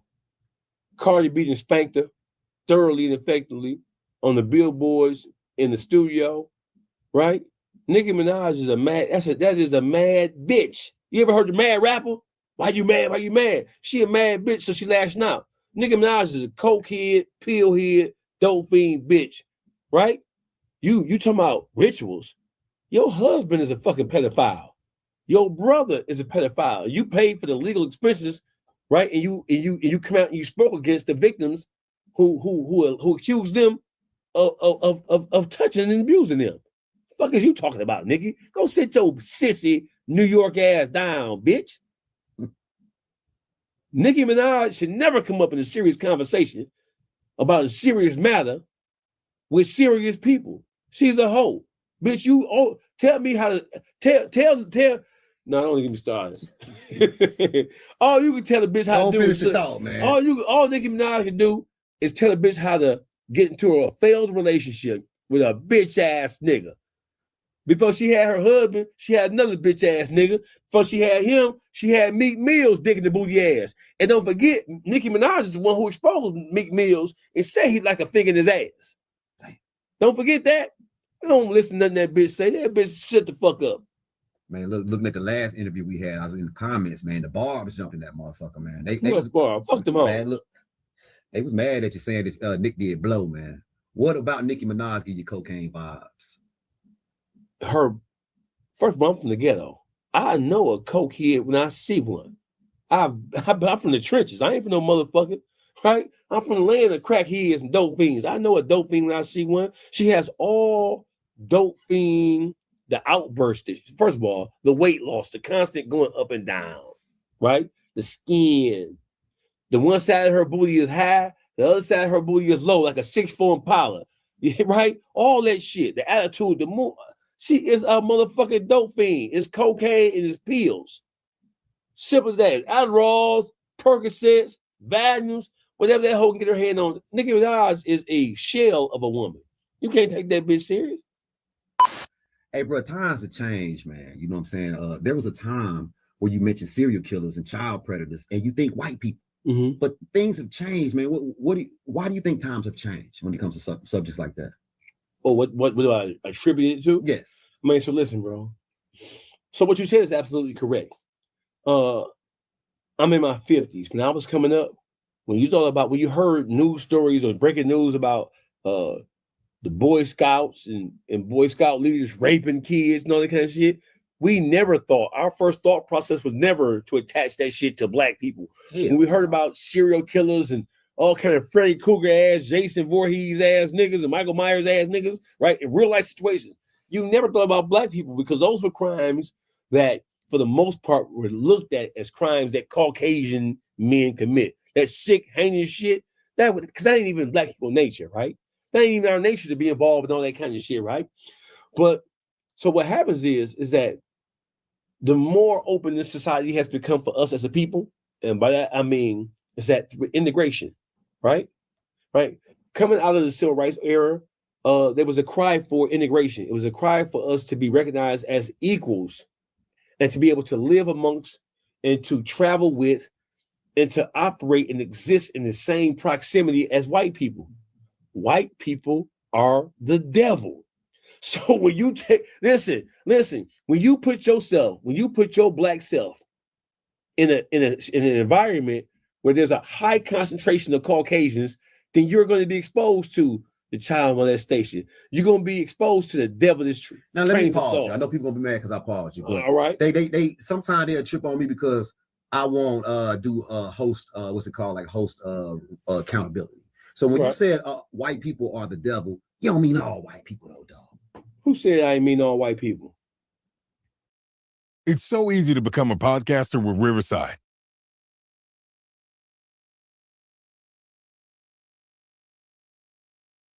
Oh, did I say that? I said they did. I say the motherfucking devil, didn't I? All right, proceed. Did I stutter? I ain't stuttering, motherfucker. I said devil. I want to make sure I was clear on so that. Listen, so let's get one thing straight.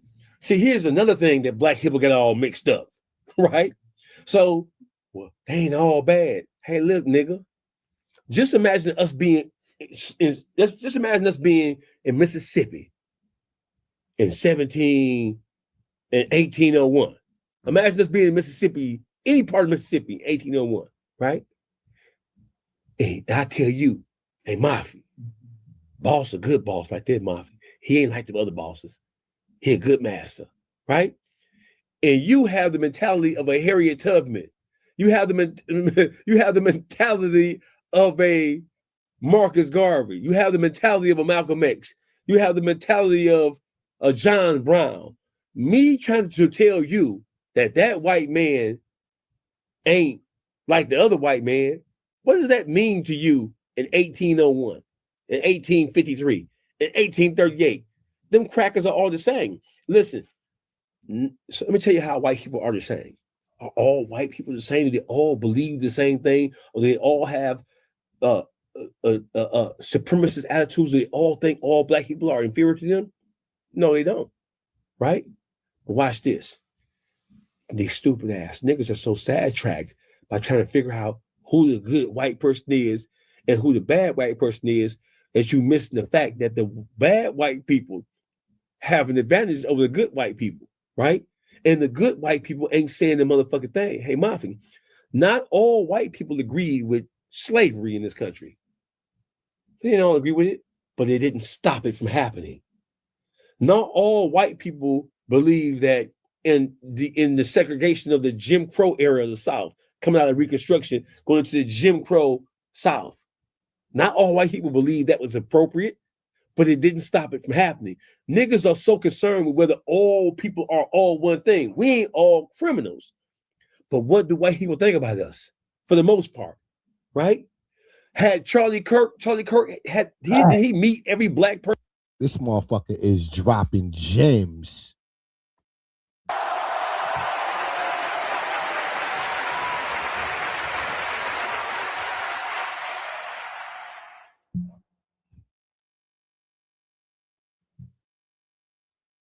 Person on this planet, but it didn't stop him from espousing views and putting all black people in a category. It didn't stop him from doing that. He didn't say this particular segment of black society, they operate like this. He was talking about us as a culture, what we did, what we didn't do, what we accepted, what we rejected as a whole. He put that on us. Simple as that. Hey, niggas, y'all don't got no time trying to figure out who the good white person is, who the bad white person is. We have to assume they all fucked up until they show us different. Right. Until you show us different, I'm going to assume y'all all like that. I can't trust you. I can't trust you. Well, so what happened to all the strong black leaders in our community, like back in the day, man? They did. They did. And the people who are trying to sell themselves as the representation of black society now, most of them motherfuckers, listen, J. Edgar Hoover initiated a plan with the COINTELPRO thing in the 1960s, 50s, and 60s. Their whole goal was they mastered this shit. They did a wonderful job of infiltrating the Black Liberation Army, the Black Panther Party, SNCC. Facts. They did a wonderful job with putting plants who look just like me and you. The danger of thinking that we all still the same. No, right? They did a wonderful job of putting people who look just like me and you inside those organizations and broke those organizations down from the inside out. Right. So they will never be, listen, this government, this society that is predominantly controlled by the mind state of white nationalists, they will never allow a genuine black man who's uncompromised to be elevated to any status without using every tool at their disposal, without exhausting every avenue at their disposal to destroy them. The only person in my mind who is a genuine representation and who is not tethered. Hold on, he's spitting facts right now, ladies. He is spitting facts right now. He is spitting facts. We're going to give him a break right quick. Yes, we is. We are going to give him a break right quick.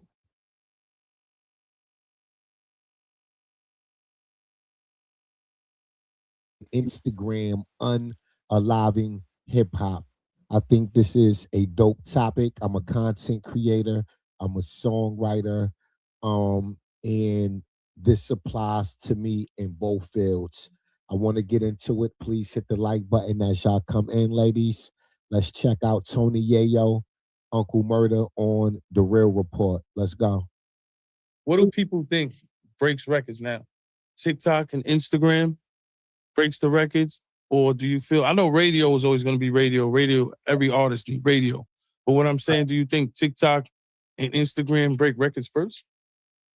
Nowadays, yes. The way the new thing, because when you heard Gunna record Fuck Tonight, you heard a lot of girls doing videos. When you see FDO, you see people rocking to it. It's all over the place. You know, the little Uzi shit, they'll do dance challenges on TikTok and stuff like that. So I feel like TikTok and Instagram break records now, as well as radio, but you know. No, I think you're right. I think TikTok and Instagram do break records. I think radio make it last. Like, cause you know how nowadays with social media, shit be hot for about a week or two, and then they kind of forget about it. Then they. He kind of right. He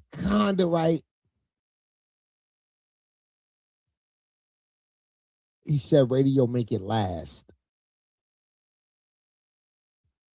You could go viral on social media, especially if it's like a dance song. These young people could do dance challenges to your music. Oh, you'll go viral quick. Your streams will spike But will those TikTok challenges sustain the record over time? More than likely, it won't.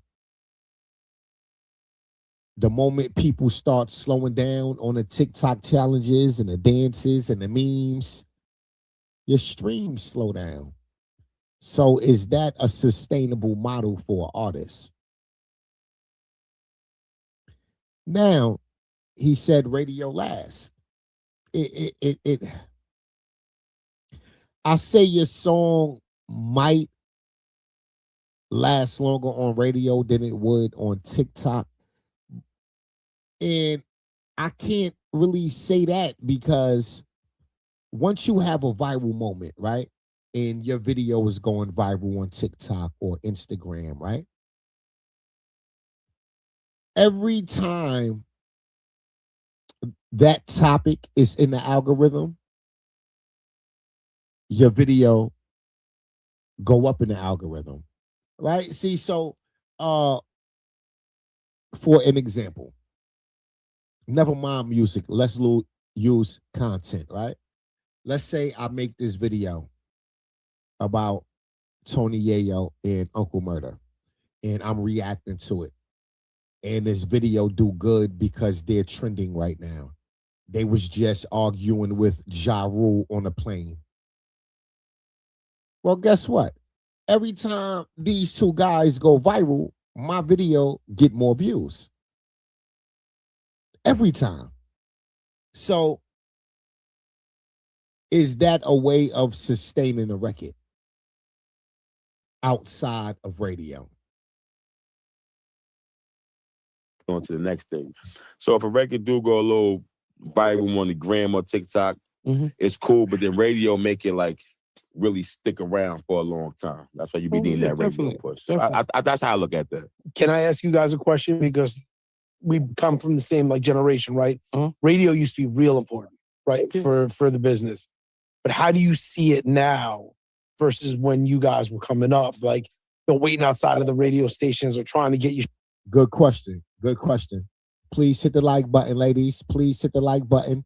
Sub up to my new YouTube channel, My Philly Bay. BAE. My Philly Bay. Shit played and stuff like that. Is radio really that important still? I mean, radio at that time is all we had. So to me, radio is going to be important to me because of the moment. It's like my first time. Agrees. Going to Funk Master Flex. Like that was like on a rap bucket list. Going to do Street Sweeper radios with K Slay. That was on the bucket list. You know, going to Who Kid Show, Shade 45. Rest in peace to K Slay. Like that was on the bucket list. And as well as going to Connecticut and doing, you know, the big shows in Connecticut, Hartford. Shout out to Hartford Radio doing their morning show and doing Star and Buck Wild back then and Hot 97 and WBLS. Radio was just everything. Like you had to actually wake up in the morning and what do they call it? PD, the program director. You had to wake up in the morning, shake hands, kiss babies. You have to meet people. They have breakfasts set up. People are there. They're here to listen to your whole album. It was more politics. If you fucked up with that PD of that radio station, you fucked that radio. Right. So it was way more difficult. Now, you know, the YNs, they got all kinds of outlets. They got TikTok, they got Instagram, they got Facebook. Right. They could just put out music and it'd be the new trend. Back then, if you wasn't kissing ass, you wasn't really getting on radio. You had to work. Paying too, though, right? You had to pay them DJs. You had to pay like promo was no joke. I remember when I did the promo show, I talk about that where they told me to go see DJ Khaled, and that was a bad idea, but it was radio promo. So let's go to Miami and do DJ Khaled. I didn't know who I did that was. It was stupid. He said, I don't know who I did that was. I don't know who I did that was. You know 50 don't fuck with them niggas down there in Florida. Yeah, there. Please hit the like button, ladies. Nelson, you know. But and Nelson's my guy, but I was dumb. I was like, we shouldn't go there. And, you know, we cool with Joe now, so it's obviously not a problem with Khaled. It is what it is. We not best of friends, but we had to do radio no matter what, you know? But now let me ask you this as a follow-up to that, because with the hustle more, is it too easy now? Like, is there an I mean, I think there's an oversaturation, right? Because it is too easy to publish. It is too easy to get your shit out there. It was a lot harder. So I think those who really were good and who hustled hard. I don't know if it's easier now compared to then. I know you have more outlets, but that don't make it easy. It's more outlets, but it's more competition. It's more artists, right? Anybody can make a song at home and upload it to the internet now. It's more music now than ever. So I don't know if it's easier. Hard are the ones who made it. Like, hard work mattered. Right. Does hard work even matter right now? I mean, and can you make it without working? I think still got the young boys putting their work. You know what I think? I think it's a good and a bad, because I actually watch some young boys, right, from New York. They make good money without radio play. I mean, just off streaming. They make millions of dollars, and you might not even know they records on the radio, or you might not even really know how they look like that. You understand what I'm saying? And that's without radio. Like, and they might not have no relationships with the DJs and nothing like that. So to them, how do you tell them, like, yo, you need radio. You need to go build a relationship with a PD, because they don't care about that. All they know is they putting out their music. They got their fan base. They talking their gang shit. They got a following, and they making millions of dollars doing this shit. I feel like so they don't really be caring about I radio. feel like now the new generation got to work harder, because the time span, the brain time span, like, you know, like when they used to say the first 10 seconds are the most important of a record. Now it's more like 2 to 3 seconds, and records are shorter. There used to be 3 verses. Now records are 2 minutes. So it's like, with so much music coming out, you got to keep yourself active. That's why I stay on this YouTube. You got to stay working. It's like, what you doing next? You know, when back then, yeah, you had to work hard, but everything kind of depended more on radio. So you know, you needed an Interscope behind you, you needed a G Unit behind you, you needed a Violator behind you to get actually on radio. So it's easier to be independent now, obviously. Yeah. Oh, it's definitely easier to be independent nowadays. Yes. You know what I'm saying? It's easier to be independent. But I think you had to, I don't know, I think back in the days, you kind of had to work harder. Like, because I think to get your name out there, back in the days, you had to really grind. Like, it wasn't easy to get your name out there. Because there weren't as many platforms. We didn't have no Instagrams. We didn't have the TikTok. But it was less music. But it was less music coming out, though. Music, but you got. It was way less music coming out. How much music? Music is oversaturated right now. Now it is, because it's so many outlets, because we got Dynasty. But it was harder back then to get your shit it's harder now. It's harder now. I'm gonna tell you why. I'm gonna break it down to you. Right now, back in the days of Dynasty, you would say last about what, 5 years? G Unit, Rockefeller, Dipset, whatever it is. A Dynasty lasts 5 years. If it go past that, God bless you. Now, artists are getting burnt out in 2 years, year and a half, couple of months. Motherfucker was super hot a year and a half ago. Next year, I mean, that's because their music fall off, but I still think it's just an oversaturation. I still think overall, back in the days, it was harder to make it than it is I think it's today. harder now because there's so much music. Like back then, an exclusive was an exclusive. One DJ could have a fucking Biggie Smalls freestyle or Nas freestyle Clue. It was exclusive. Right. Now it's about how much work you put in, because people forget you. Once you stop working, you're done. If you're streaming, you stop, you're done. But I don't think you got to put that much work in nowadays. I think it's so easy. You got to put some work in, but it's so easy to go viral. It's easy, and you can manipulate the system with all these bots and all these numbers and shit they got. So if somebody really, really wants you to win and they got a bag, they can actually just make you damn near win, yeah? So you saying bots changed the game? Hell yeah, bots changed the motherfucking game. Hell yeah. You don't really know what's real no more. Nobody know what the fuck is real no more. I agree.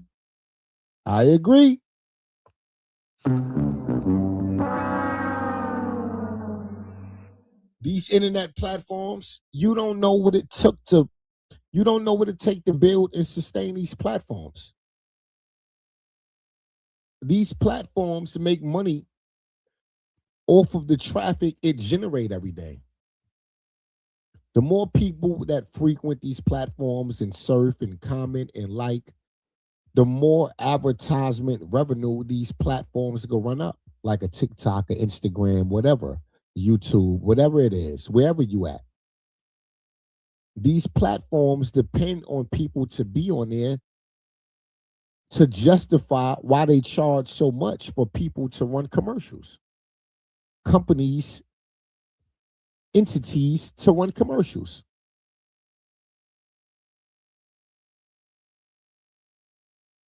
That's why bots exist. Bots don't exist for the average individual. It exists for these major corporations that's willing to spend millions and billions of dollars on commercial advertisement placement. That's why these platforms created bots, to show Walmart, hey, it's worth spending millions with me to place an ad. Look at all of this traffic my platform is getting every day. You want your Walmart commercial in front of the audience that watch these creators on this platform. Right? You want your ads on the music that these listeners are streaming. That's why bots exist.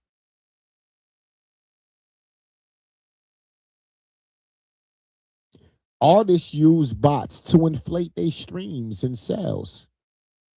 They want their first week sales to be lit. And they use those first week sales as leverage for their next deal. So yes, you got record labels and managers and shit that buy bots for their artists. You don't know what's real and what's fake nowadays. It's nasty work. I know my views are real. This guy loved Tony Yayo and his views. I'm not paying for no bots. I don't know nothing about that. He walked us into a bag. Shout out to my guy Tony Yayo. No, I'm just glad. But, we don't deal with the bots over here. But the bots have changed the game. It changed the music game, like for real. So you don't really know what's real no more. That's why I say back in the days it was hard because it was what it was. Even though motherfuckers was buying records too. Back in the days they was buying, they'd pay for certain artists to go gold or platinum. They'd buy records and all that. But nowadays, it's ridiculous. It's too easy to make somebody a star. It's easy to make anybody a star nowadays. You think so? I agree. Hell yeah. With social media nowadays, hell yeah. I agree. The industry can make whoever the hell they want a star. These record labels, they got the money to throw behind anybody they want to. They could go pick a homeless person up off the street and make them a star. Give them a hit record, make them a star. Facts. Some people don't even do music in their stars. You don't even got it. You got all this AI shit nowadays. You ain't even got to write the music, bro. It's so crazy now. It's too easy. You ain't really got to put in no work. Motherfuckers ain't getting it out the mud. AI writes lyrics? Yes. I didn't even know that. AI write lyrics for you. They'll make a whole song for you, bro. And you get to own it. Timbaland trying to go hard with that shit right now. He been getting a lot of backlash for it, but Timbaland trying to go hard for that. You can check Timbaland trying to go hard for AI. You got 50 people, you got 50-50. 50 people like, hey, it's cool. You got the other half like, man, get the fuck out of here. Well, Timbaland's a legend, so whatever he do, people's gonna be like, fuck it. You know what I'm saying? That's how. But they're not feeling him with that shit. They feel like he's a legend and he shouldn't be doing that. They feel like he shouldn't be doing that. Right. Shout out to Timbaland. Shout out to Timbaland. I believe AI gonna take over the world, man. I believe if you a content creator, you need to tap in with AI, some aspect of it. You need to learn AI, learn this software. You got to learn it. Or you're going to be left behind in society. When the whole world move forward, you're going to be like our grandparents, our great-grandparents, talking about the good old days. Meanwhile, the whole world moving forward, you got to tap in. You got to learn some aspect of that AI stuff. At some point, that's going to be the only way to make money. AI. AI.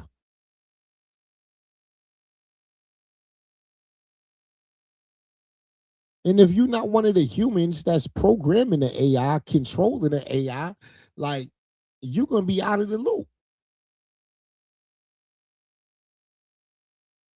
You better figure it out. Is TikTok and Instagram unaliving hip hop? That was the topic. That was the question. I would love to say, I would love to give you a solid yes, a hard yes.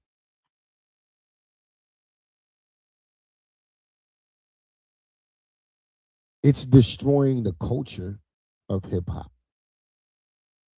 Anybody could be a part of it. Anybody can invest. Anybody, right? This thing we love and this thing we call hip hop, this was inner city, New York City, Bronx, New York thing. A black thing. Just like these record labels came in the 80s and turned our thing into big business for themselves. Social media doing the same thing. Instagram, TikTok, Snapchat, all these they doing the same thing.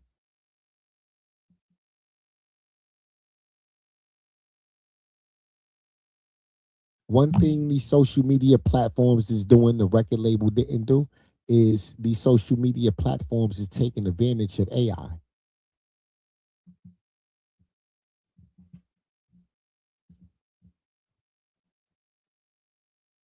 If these record labels embraced AI, these record labels would still be controlling the game, but they not right now.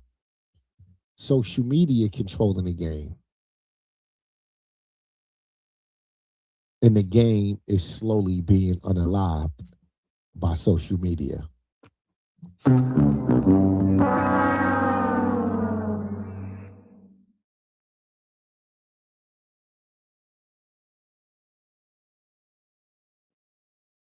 Blueface daughter Journey, aka Pink Face, is spending time with her grandmama,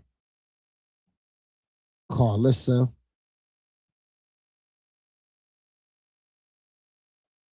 She expressed to her grandmama that she don't want her grandmama spending her daddy money.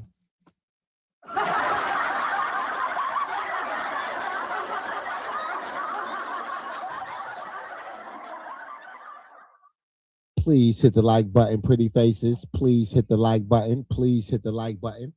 I would greatly appreciate it. Please hit the like button, pretty faces.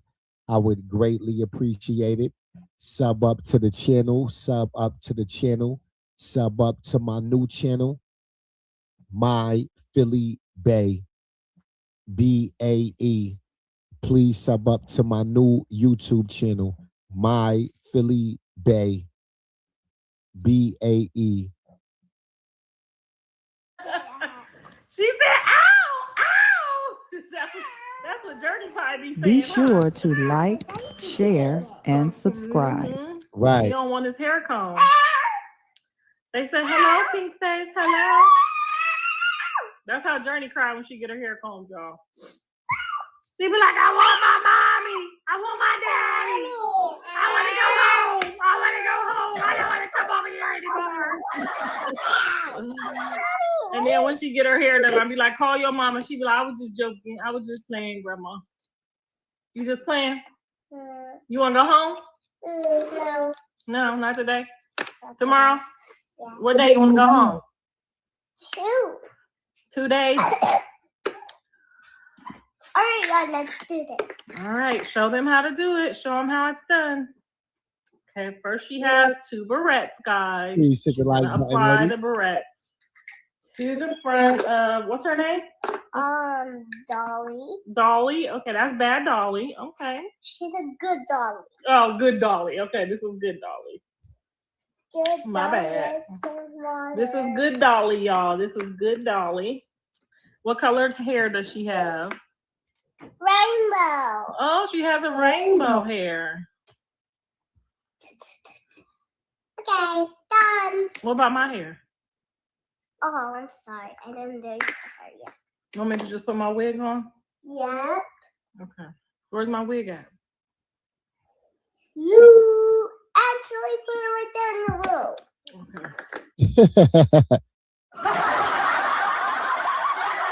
She said, don't be asking me where that funky wig at, lady. Don't be asking me where that funky wig at. You better go check your bedroom. Where else that wig at? Don't ask me.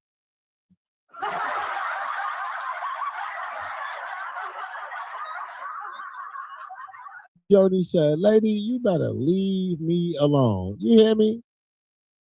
Do I need to put it on right now, or can I keep it like this? Put this on. You'll feel better, okay? You will feel better. After my hair get done, I'm gonna feel better. Are you gonna take me shopping with that credit card you have?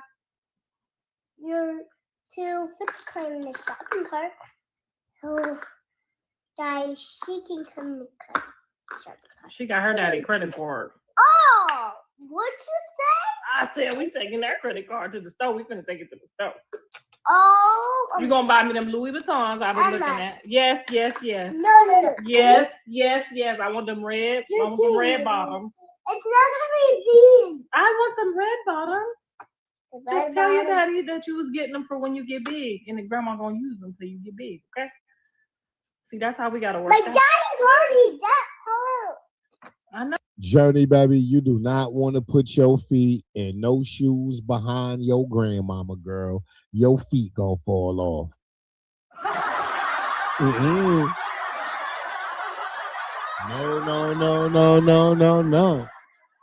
No. Pink face, you better run from your grandmama's shoes. Girl, they smell like toe jam. Jam.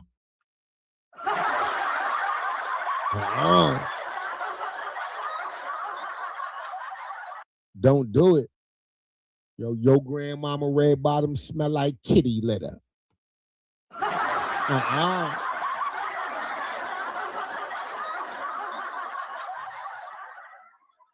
Your grandma feet smell like kitty litter and corn chips.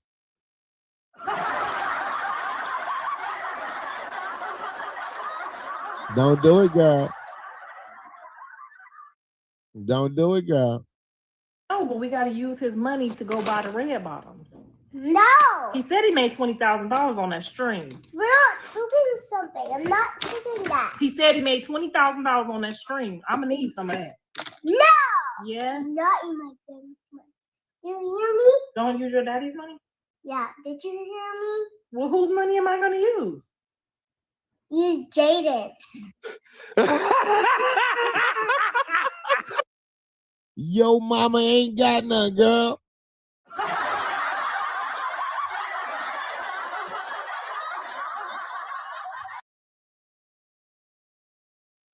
Yo, mama ain't got none, girl. Yo, mama ain't got none. How about that? Yo, mama ain't got none. Hey, pretty faces. What's goody, ladies? What's goody, ladies? I am back at the desk. If you want to continue watching that full live stream, make sure y'all tune in at 8 o'clock. I got a live stream premiering at 8 o'clock. That was a snippet of my 8 o'clock live stream that will be playing. That's a snippet of my 8 o'clock live stream that will be premiering at 8 o'clock. Please finish checking out Carlissa in Pink Face. Please finish checking out Carlissa in Pink Face at 8 a.m. I want to get back into this dog face interview. I want to get back into this dog face interview. He was kicking some real ish. Let's get back into it, ladies. Good morning, pretty faces. Good morning to you. Oh, good morning. Good morning to you. Two. Some bullshit would be the Honorable Mr. Louis Farrakhan. I'll tell you that right now. The minister is tried and true as far as I'm concerned. Are there other good black men? Yes, they are. But in terms of the current leadership, who the vast majority of the black population, white population look up to, they compromise. You don't think that when Elijah Muhammad had all them kids, man, it killed some of his credibility, man? No, I don't. Because as Muslims, we can take on more than one wife. Those were his wives. Those were not just concubines. Those were his wives. So as a Muslim, you can have more than, and not just Muslims, right? That's a whole different situation. Right, yeah. But let me get into it, right? So listen, when it comes to religion, right? I said you have different components and different aspects of religion. Good morning, Miss Grant. That the general society might not agree with. You don't have to agree with it in order for it to be right and exact, right? Having more than one wife does that mean that he was not sleeping with young girls. He had more than one wife. And in the Islamic threshold, you can take on more than one wife. He raised all of his children. He took care of all of his children. You got niggas who got more than one wife right now, and they from the hood. What the fuck are you talking about? Right. You nigga in the hood got how many kids, but how many bitches? Right. Respectfully. Right. Well, you know what, man? You've been receiving a lot of backlash over your comments on ICE and immigration, man, and whether or not black people should be supporting or protesting with Mexicans. No, we shouldn't be. Have you changed your position on that now? On your views on that? Is fat meat greasy? Is black? If a nigga hit you in the head with a frying pan, will it hurt? I found myself where I knew I needed to finish my education. No, we shouldn't be. No, we shouldn't be.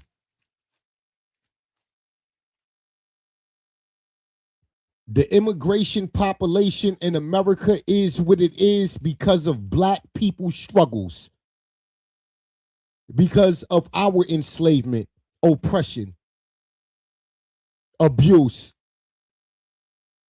It was us, our blood, sweat, and tears during the civil rights movement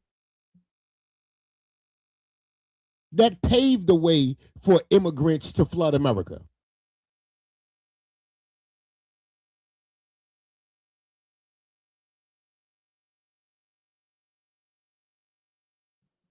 Before the 1960s civil rights era, the only immigrants coming to America was white people.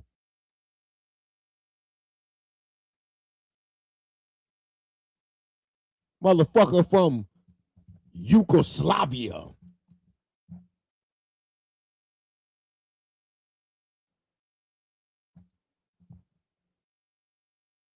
The only immigrant population coming to America before the civil rights movement was white people.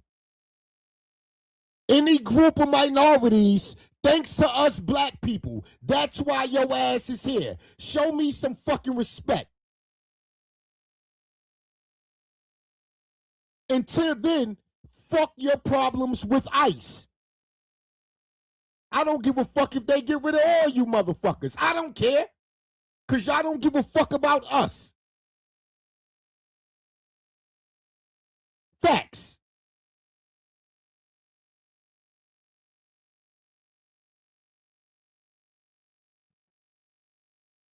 Hurt. I'm never changing my position on that because that position is a position of strength and it's a position of understanding. I don't just blurt out.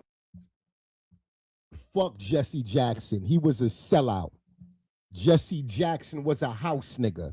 Jesse Jackson was a fucking rat. Just like Al Sharpton. Jesse Jackson and Al Sharpton sold the black community out years ago. Jesse Jackson was working with the feds COINTELPRO to help take down black civil rights leaders like Malcolm X, Martin Luther King, and so forth and so on. Jesse Jackson dead ass could suck a dick. Fuck Jesse Jackson. Jesse ain't shit. Another Oreo cookie with a fucking perm in his hair. Fuck out of here. Fuck Jesse.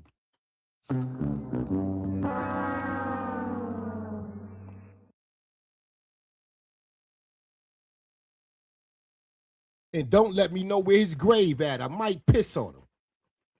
Fuck Jesse.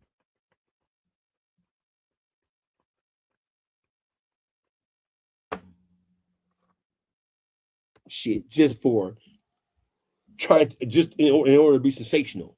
I don't give a fuck about being sensational. When people are hearing, this is not like when we had conversations, we ain't scripting any of this shit. Hell no. We just kicking it. We talking it. You may have a series of questions that you may want to ask me, but this is our fourth interview, and most of the questions that you've had, it come from just Jesse Jackson was selling the FBI secrets on black civil rights leaders to get them unalived. You got a handful of black civil rights leaders from the 60s and 70s that's no longer on earth because of Jesse Jackson and Al Sharpton work with the federal government. That's why Al Sharpton is on CNN every Sunday. He sold out. It took for that man to become 70 years old before they gave him a position in white corporate America.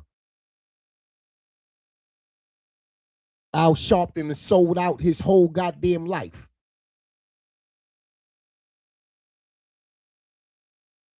That's why his black ass up there on CNN every Sunday. Because he sold us the fuck out. what's going on in society and the responses that you see that we've gotten from the things I've said for the first and second time. Correct. Listen, bro, ain't no nigga got no responsibility to ride for or to endorse or to put themselves on the front line of people who don't give a fuck about us. I told you before that these are immigrants, right? These immigrants, they come into this country with preconceived, preset notions about who we are as a Right. Know why? Because those white people at the immigration office is telling them, stay away from the black Americans. They don't mean you no good. Why you think so many Mexicans is crossing the border and think they white? They not even marking other on their application. They checking off the white box. Race, white. Why you think so many immigrants is doing that? They're told in the immigration office at the fucking border, everything white is right.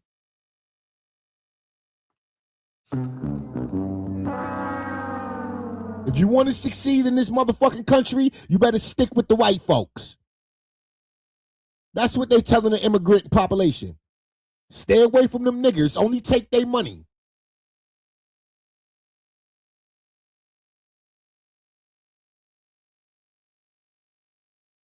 People, right? And that's why I don't give a fuck about y'all struggle with ICE. Fuck you. Welcome to my world. We've been struggling with these motherfuckers in this country. We've been struggling with these motherfuckers in this country. Welcome to my world. Welcome.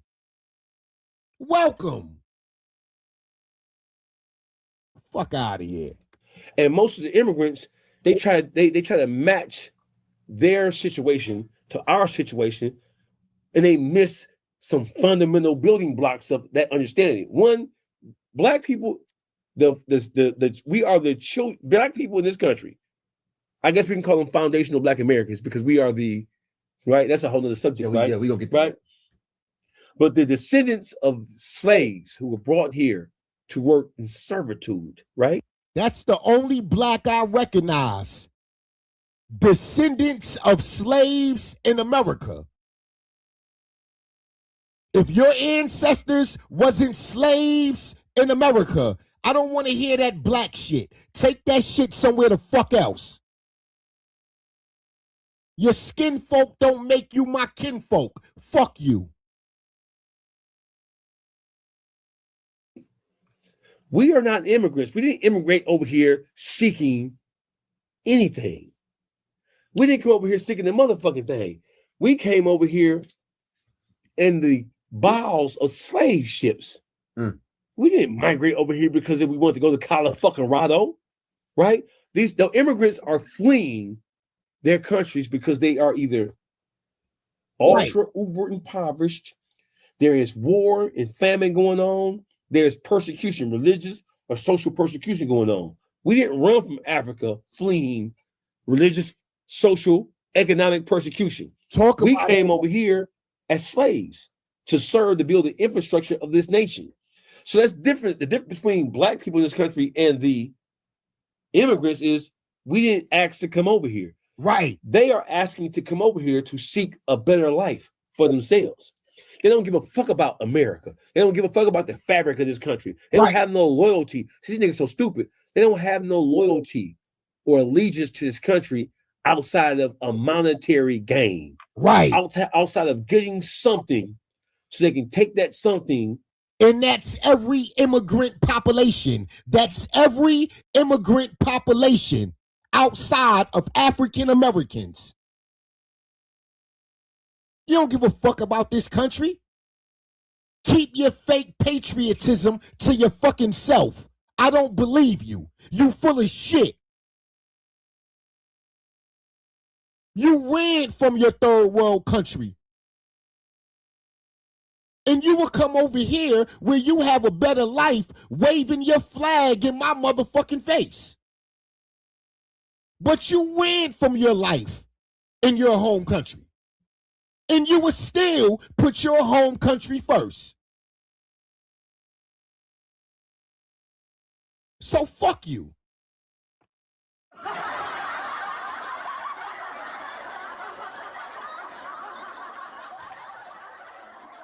Sound like a fucking oxymoron to me. And send it back to their own country. Like the Somalians not there in Minnesota. The Somalians defraud the government out of how much money? They don't give a fuck about. Listen, let me tell you something, right?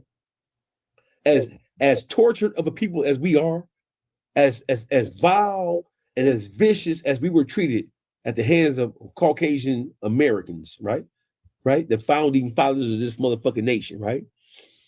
The one thing black people know, we have a unique, see, listen, the other minorities can learn something from us. They think that the white man give a fuck about them. And they think that there's something that they can do. There's something that they can achieve that's going to cause the white man to look at them as their equals. Listen, there's nobody can tell you motherfuckers better than black people. And no matter what you accomplish, no matter what you do, facts, you still gonna be a nigga to them. You still gonna be beneath them. You're still gonna be a piece of shit. They're still gonna look at you like you ain't shit. You never gonna be shit. And they're gonna seek to try to destroy you, destabilize you, or use you to their benefit. Same thing he did with these motherfucking Hispanics. The Hispanics don't understand that. They think the white man can be coalesced. They can be convinced to look at them with some type of regard. The white man at his core don't give a fuck nothing about you. You stupid Taco Bell grande eating motherfucker. You banana boat rad motherfucker. They don't give a fuck nothing about you. Niggas, ask a nigga. You want to know what's going on with the white man? Ask a nigga. We told you, motherfuckers. We've been getting treated for so long. It's like it's another day in office. We know the white man speak with forked tongue. We know that. That means he has a lie on one side of his tongue. Listen, forked tongue don't mean you telling the truth and you're lying.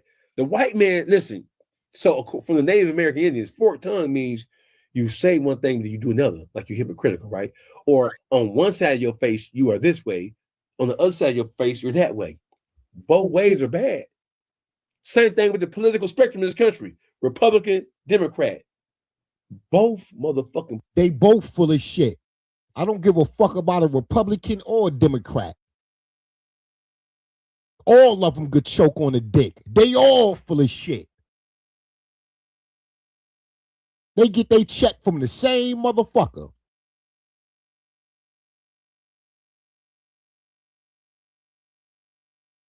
They on the same mission.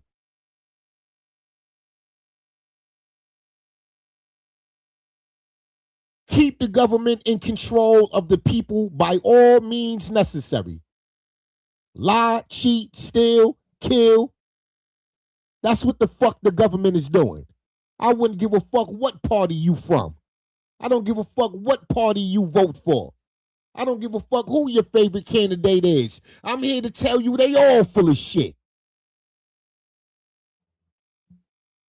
And if you hanging your hopes, your future, your livelihood on the next politician in office, then you the goddamn fool. And I don't pity no fool. Fuck you.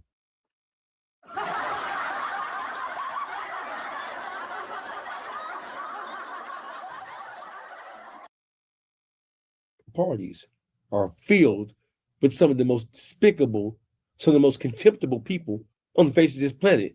Neither political system serves the population of this country. They serve themselves. Right. They serve special interest groups who use the political process to bend the law and to bend the system and to bend policies to their own will.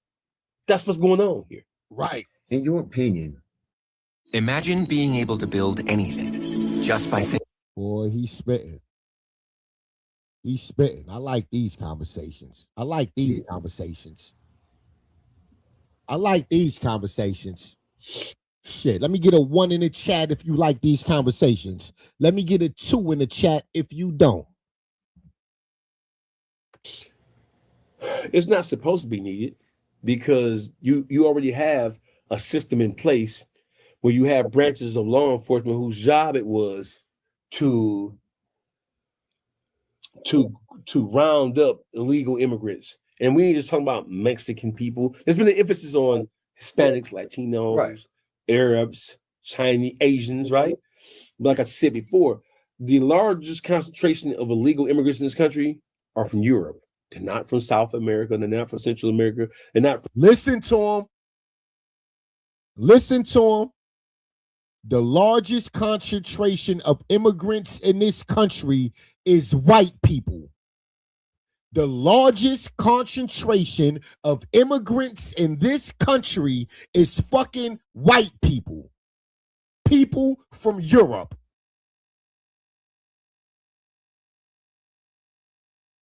From the Arabian Peninsula. They ain't from Asia. They're from Europe, right? But the focus on trying to keep the Hispanics specifically out of this country, I don't have a problem with that. Kick their motherfucking ass out of here. I'm tell you why. Because white America and the system in place now, right, specifically and especially on the Democratic end of things, they're trying to purposefully replace Black people with Hispanics because they know Hispanics bend towards their whole ideology. So, oh my God, he's dropping gems. Yes, they are. He's dropping gems. Shout out to Dogface. Shout out to Dogface.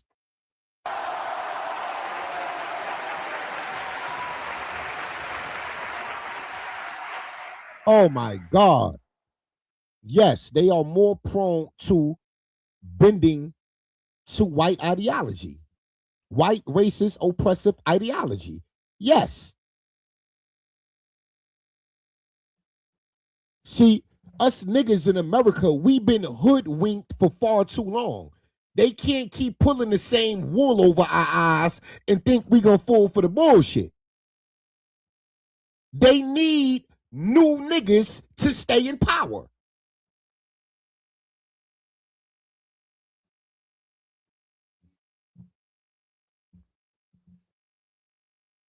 White America don't want the immigrant population to leave. This country won't thrive. This country is full of shit. They need the Mexicans. They need other Latin descendants coming in. They need that. All of this ICE shit is nothing but a scare tactic. This is white America putting the Latino immigrant population in a fucking place. This is all this is. They don't want y'all to leave. They instilling the fear of God in your ass. So when ICE back the fuck up, you really gonna run around talking about you a white man. And that's what the fuck they want.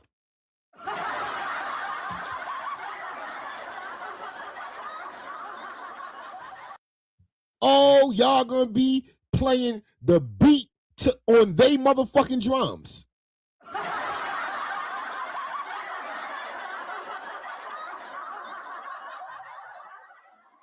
This all this is.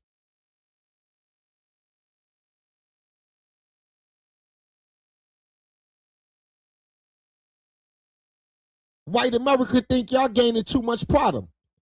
Y'all fucking gaining too much power. Y'all exercising your freedoms and liberties a little too much around this motherfucker. That's why ICE harassing y'all.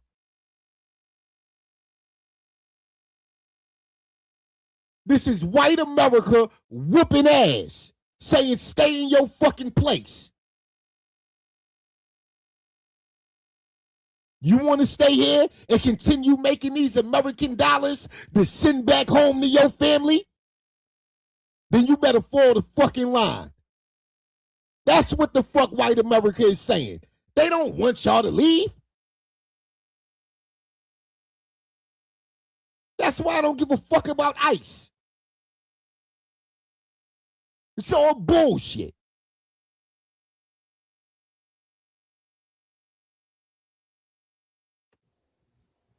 In the Biden administration, right? And I spoke about all the policies and all the laws that have been created that have had a negative impact on Black people as a whole. I'm doubling down on that.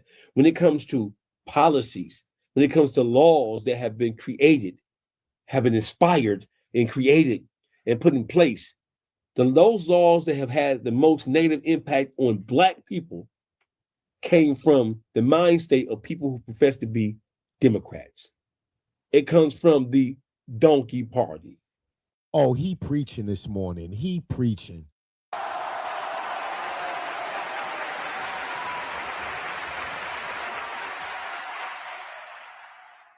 Let's not forget, the new Democrats is the old Republicans, and the new Republicans is the old Democrats. Let's not forget that neither. But he's cooking.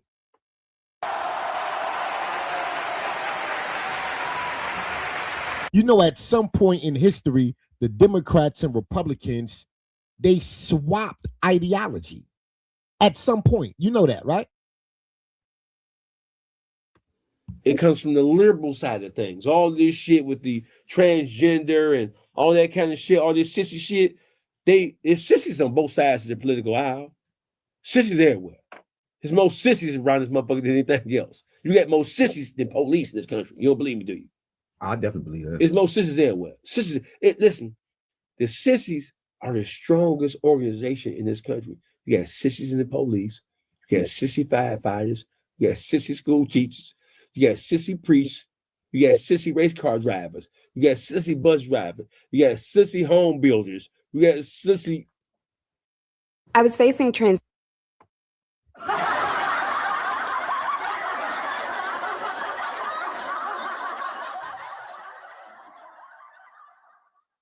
That nigga ain't tell not one lie.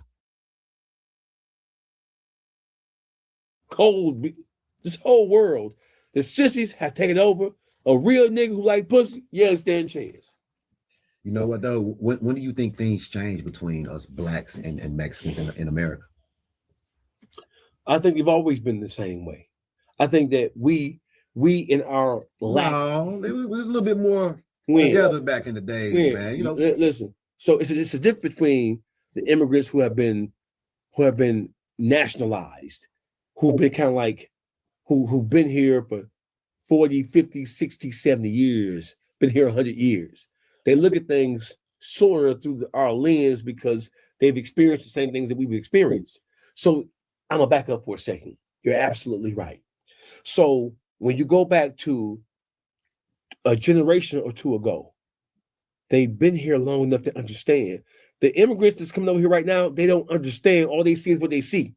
They don't know all the cold language. They don't know the subtle hints of racism. Right. They don't understand what racism is raw form. They think that racism is you a Mexican, you a wetback, you a this, you that. Hey, that's not that is poor white people expressing their disdain and hatred for us. But the real system of racism is economic, is social, is systemic, and it's embedded in. It's definitely systemic in every fabrics of America, every institution you can think of.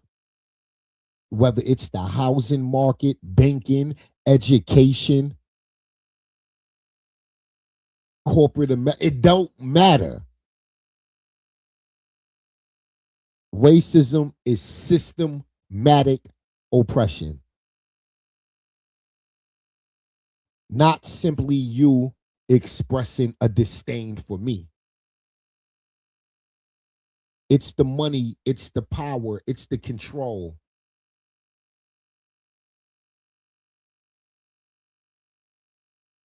It's the policies and laws put in place to keep a group of people disenfranchised. That's racism.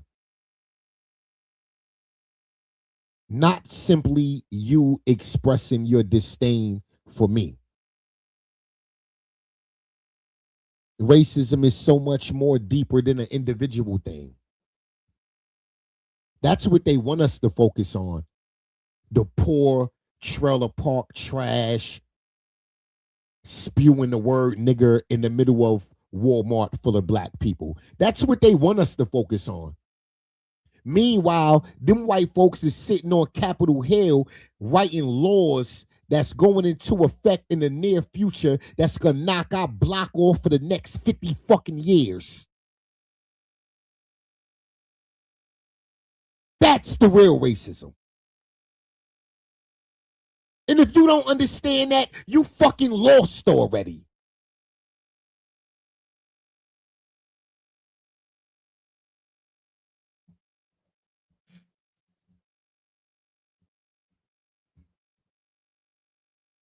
That's why ICE is chasing these motherfuckers around right now. They don't understand that part. The systematic oppression that's taking place in this country.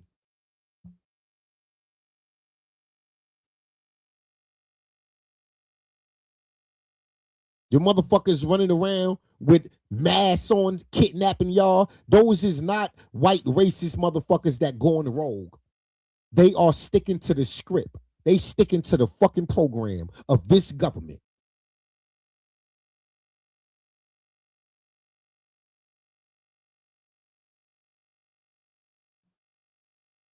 The core of this motherfucking country. And the immigrants coming over here now, they don't know that. That's why those immigrants are dangerous to us, because they don't understand. Now, the Mexicans who were here when we got here, right? The Indians who were here when we got here, they understand that white man is the devil. These new motherfucking immigrants, they coming over here. Listen, they running over here because they, America. Can you blame them for coming over here? It's the greatest country in America. I mean, in the world. They see how much freedom we got, and their country sucks. I make it better. They want better for their family. Since y'all got such a high skill set, make where you come from better. Make what's wrong? Why if you coming over here to seeking opportunity and make your own country better? Become revolutionaries in your own country. We had to become the revolutionaries over here. We had to suffer. Right. The indignity, the death, the murder, the physical, right? They're coming over here benefiting from the systems that we help create without even understanding that they're benefiting from the systems that we help create. Right. They're taking advantage of everything in the system and the process that we help create without understanding that they wouldn't have the rights. You wouldn't have the rights you have if it wasn't for my pain and suffering. Yet you don't even understand or wish to acknowledge that it's my pain and suffering that give you the freedoms you have today. You don't even understand that. And you don't want to understand it. And that's the problem between African Americans in this country and other groups of immigrants. That's the sole problem. All of your freedoms come from my struggle. How dare you say fuck me?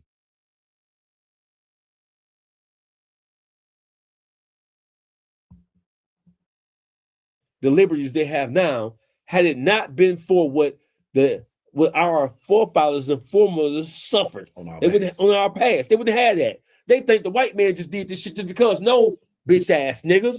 We had to suffer. A healthy liver helps your body process food. All right. Somebody said the New York Herald was a real paper. I must be too young for that one. I must be too young for the New York Herald.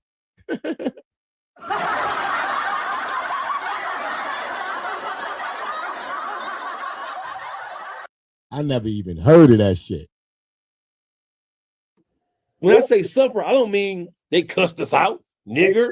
We don't give a fuck about no white person calling us no nigger. We talking about the death, the destruction, the kidnapping, the rape, the quartering. You know what quartering is? Where they would tie, they'd get 4 horses. They'd tie your arm to one horse, your leg to the other horse, your foot to one other horse, your other foot to other horse, and smack the horses and send the horses in 4 different directions. Say you apart?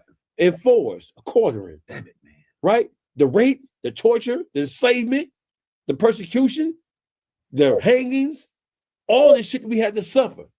Think about the Mega Everest.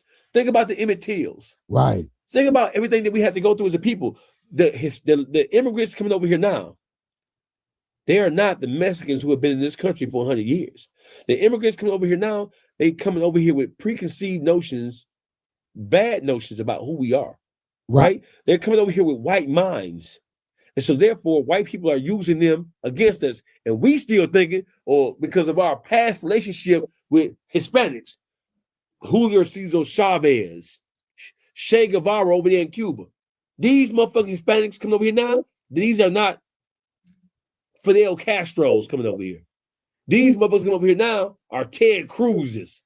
Right. They white immigrants who have a white mind state and who can be used as pawns and tools against us as a people. While we still arguing about whether we should protest with them. No, we shouldn't. Fuck is you doing? You bitch ass nigga, take your bitch ass in the hood in Chicago, LA, Philadelphia, Baltimore, DC, Jackson, Mississippi, Atlanta, Jacksonville, Duval County, Compton, Watts, Long Beach, Oakland, Vallejo. Take your bitch ass to one of those cities baby been and protest about the things. Virgo baby been holding me down for a minute.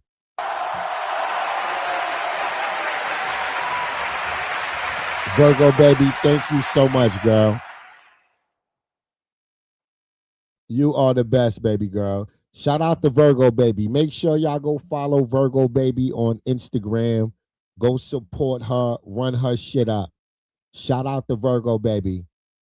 Virgo baby been holding me down for a minute. Just came through to thank you for never changing. You have been the only black male content creator who never changed on Chrisean and her baby for a few dollars. Thank you. I know I appreciate you, and I pray one day she will also. Shout out to you, Virgo baby. You deserve this, Tyron. I pray you do something nice for yourself. Thank you again. Shout out to Virgo baby.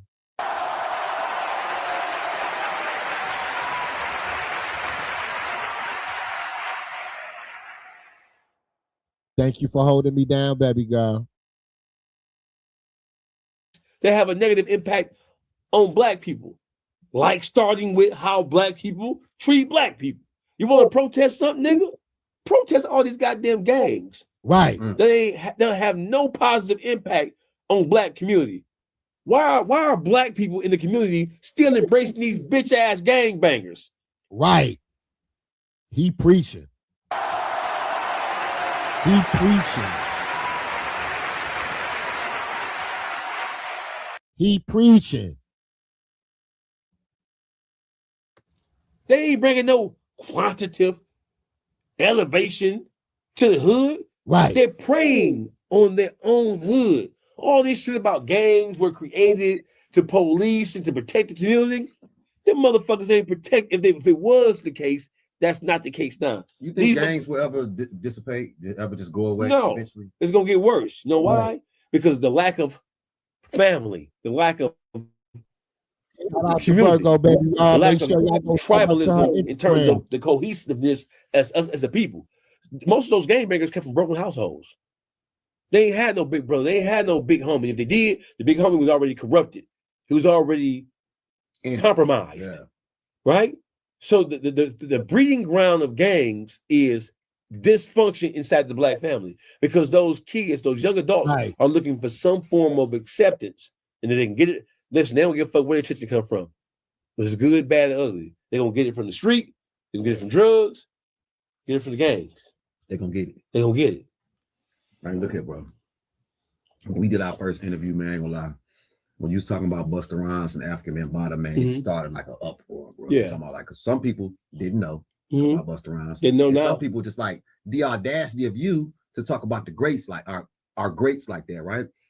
And let me ask you this before you take off, man. Yeah, because I'm with great who?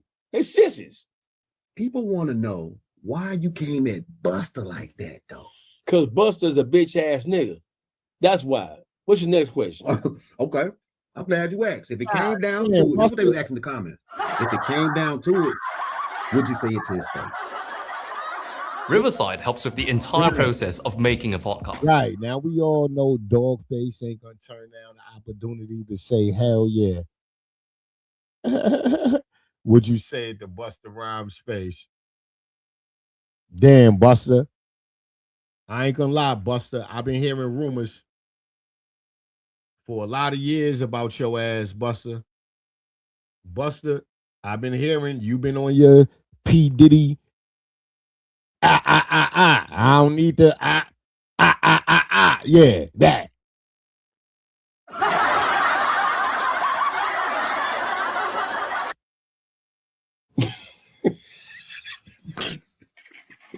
I'm at work, man. I'm just asking questions, dog. So you telling a heterosexual man who love nothing but pussy. See, listen, when pussy gives you superpower, I'm way stronger than any sissy ever gonna be. A sissy can't fuck with me, right? Know why? Because you can't even hold your ass together. Your ass has been compromised. Ain't no sissy with me. Pussy gives black men superpower. That's Busta Rhymes, man. He gangster. He's a sissy. Oh yeah, no. He's not no gangster. What he is a homo thug. That's what he is. He's a gangster sissy. Let's get one thing straight, right? Don't think because a motherfucker sissies, they won't. Yeah, sissies can fight. No, they can scrap. Because sissies are still men. They just sissified psychologically. They still men. A sissy will beat your ass. And listen, listen. If I get into a fight with a sissy, first of all, I pray to the Lord. That won't be a good look. I pray to the Lord. Jesus Christ, my personal Lord and Savior. I don't never have to get to tussling with no sissy. For one, don't touch me, bitch. You know what I'm saying? Just imagine a sissy who had a dick in his hand last night, punching you with that same dick ass hand in your face. I'll shoot a sissy. I shoot a sissy. Bitch, I ain't fighting no sissy. I'm shooting. You ain't gonna want. This nigga, wow. I was not ready. I wasn't ready, Dogface. What? Pause.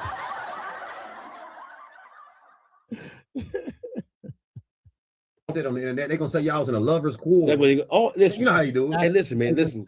That's how diabolical sissies is, right? You can't even talk about no sissy without a sissy. Listen, a sissy's natural response is right Whenever you get to any kind of shit, like, oh, you always talking about gay shit. You must want to gay. So you may tell me I can't formulate an opinion about how inappropriate or what I think about something is or isn't without being that or wanting to be that. So that means that when you have a Republican criticizing a Democrat all day, every day, oh, you secretly want to be. If you have a Democrat criticizing a Republican, right? Like you're doing right now, right? So Jasmine Crockett, she criticizes Donald Trump every day.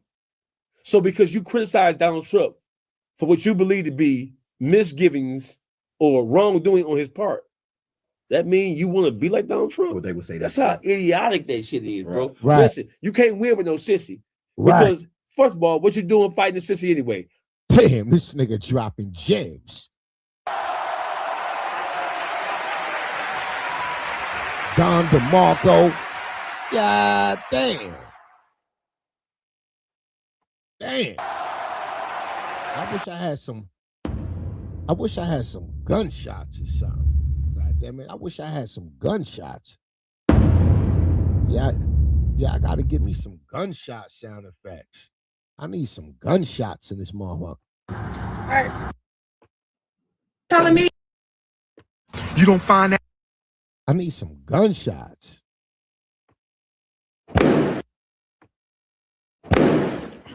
Nah, that's trash. Nah, I need some gunshots in this motherfucker. Oh, what's that?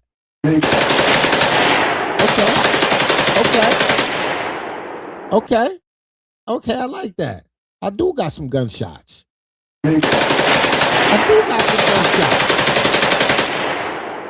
Okay.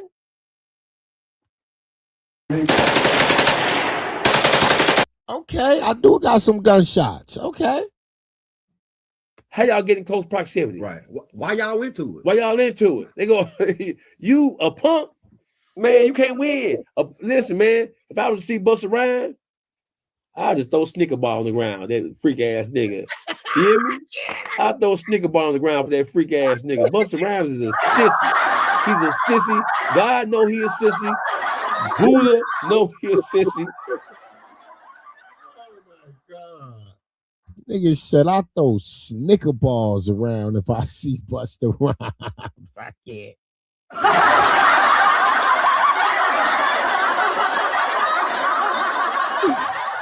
Oh my God. Confucius know he's a sissy. He's a big old burly sissy. You look how he walk all stiff. What's up with all that, nigga? Hey, have anybody ever reached out to you about Busta or African Bambaataa? Like what happened, bro? What happened? Man, New York motherfuckers. Them sissies up in New York. Them sissies, them New York sissies, they mad at me. Yeah. Boy, y'all old niggas in New York make it bad for a real nigga nowadays, boy. The P. Diddy's, the Busta Rhymes, the Russell Simmons. Come on, man. Man.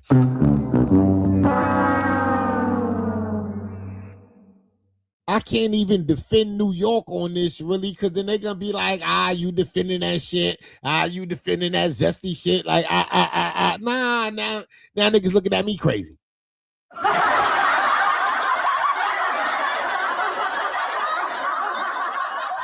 I can't even tell Dogface, hey, yo, watch your mouth about talking about niggas from New York. I can't even talk like that because the nigga telling the truth. Like,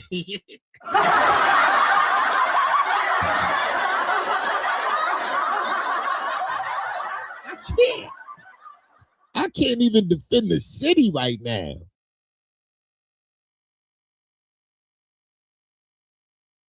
Because who he's talking about is who he say they is.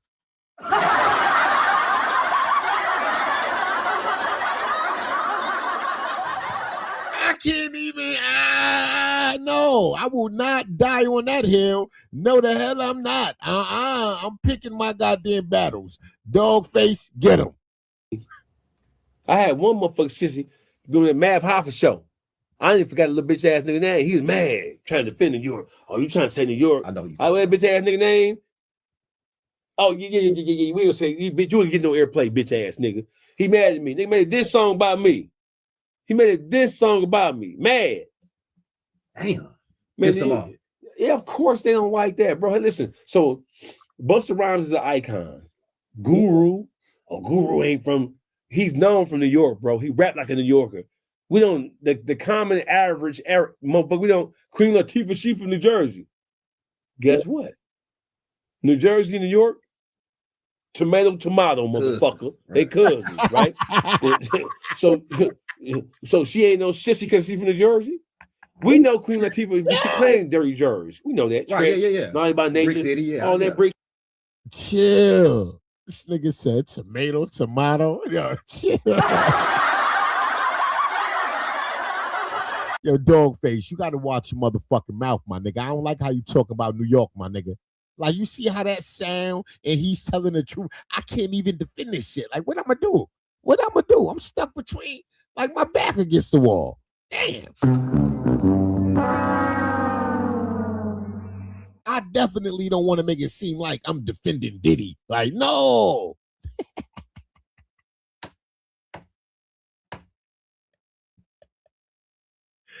Dogface, you got to chill out, man. Chill out on them old New York niggas, man. Nah, we got to find this nigga some more topics, man. He got to chill out on these old New York niggas, man, because it's sounding like you talking about the whole state of New York. I don't like it.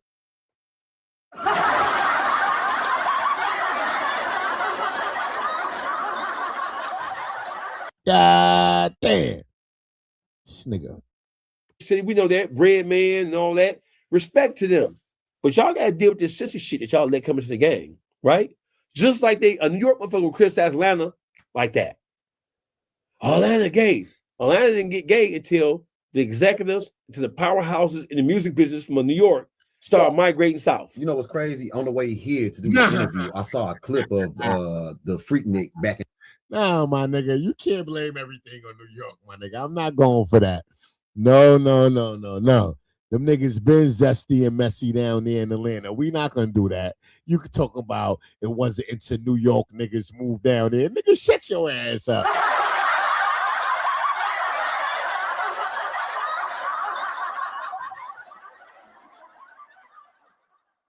You tried with that one. You tried. Nah, Dogface. I ain't letting you roll with that one.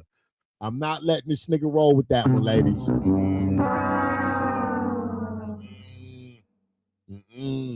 Listen, we gonna own up to our bullshit, but I'm gonna need y'all niggas in Atlanta to own up to y'all bullshit. Like, y'all gonna have to own that.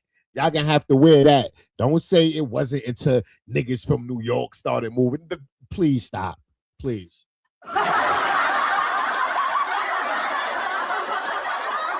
We ain't doing all that. In 1994. You was absolutely right. Yes. Freak Atlanta was lit. It wasn't no gay shit. And listen, Freaknik. Me being a soldier, I know my daughters look up to me. Damn. This nigga Dogface tearing New York out right now. Shit. Nick, the freak picnic. What no motherfucking transgenders. Well, I'm sure there were people there who were, but the overall theme of the occasion, this whole weekend, bro. The Freaknik was not known for no type of gay, nothing, no gay parade, no gay pride, no none of that. That was about black men, young and old, getting with black women, young and old, having a good time and enjoying each other for the most part. And don't forget, early on, the Freaknik didn't start getting violent and dangerous with all kind of goofy shit until it almost shut that bitch down. Niggas trying to start raping this shit, start wilding. Right? Yeah. That's New York niggas trying to rape shit. Man, this nigga. Dogface. Come on, my nigga. You got to cut it out. My nigga. Niggas come from all over the country to go to Freaknik. How you know those New York niggas? We got to stop the assassination of NYC. We have to stop the assassination of NYC.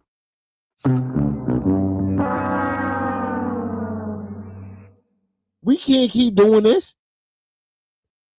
We ain't gonna keep doing this, Dogface. Nah. Damn. Yes. And listen, New York niggas is rapers, bro. That's Gotham City. It's dirty rotten apple. They invented raping. Raping started in New York, bro. You know they did. They started raping. Come on, you trolling, man. Come on. It started in New York. Now you trolling, my nigga. Now you super trolling. This nigga crazy.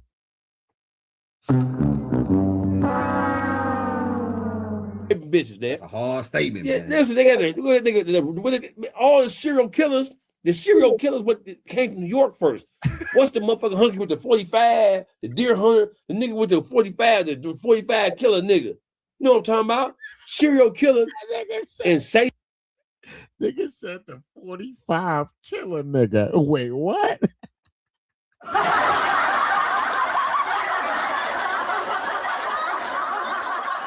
Dogface. Now I'm gonna need you to stop making shit up. Now you just making shit up. This nigga freestyling. He freestyling now. I promise you he lying. There is no 45 killer in New York. He freestyling.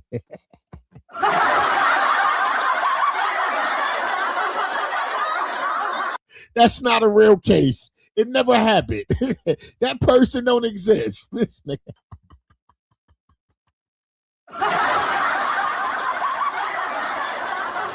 Nigga, I know every heinous, legendary case from New York, from the serial killers to everything else, the drug kingpins. I know all the cases. I remember. We don't have one of those cases you are speaking of. Stop. Stop. This nigga crazy.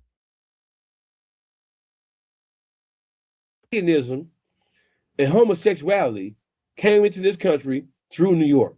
New York is ground zero for sissy shit, the fashion industry. Versace, Vogue, RuPaul. RuPaul ain't from New York. New York, RuPaul became famous where? In New York. In old New York. If you want to get involved with any gay ass shit, go to old. He got to stop. He got to stop. He roasting the shit out of New York. This nigga put RuPaul on us. Damn.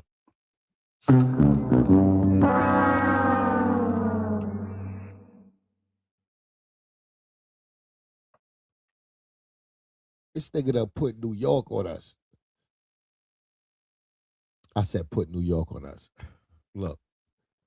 This nigga got me, goddamn it,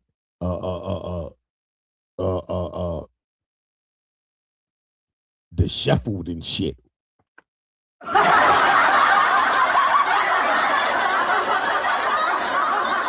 This nigga done knocked me off my pivot talking about New York like this. I meant to say he putting that zesty shit on New York.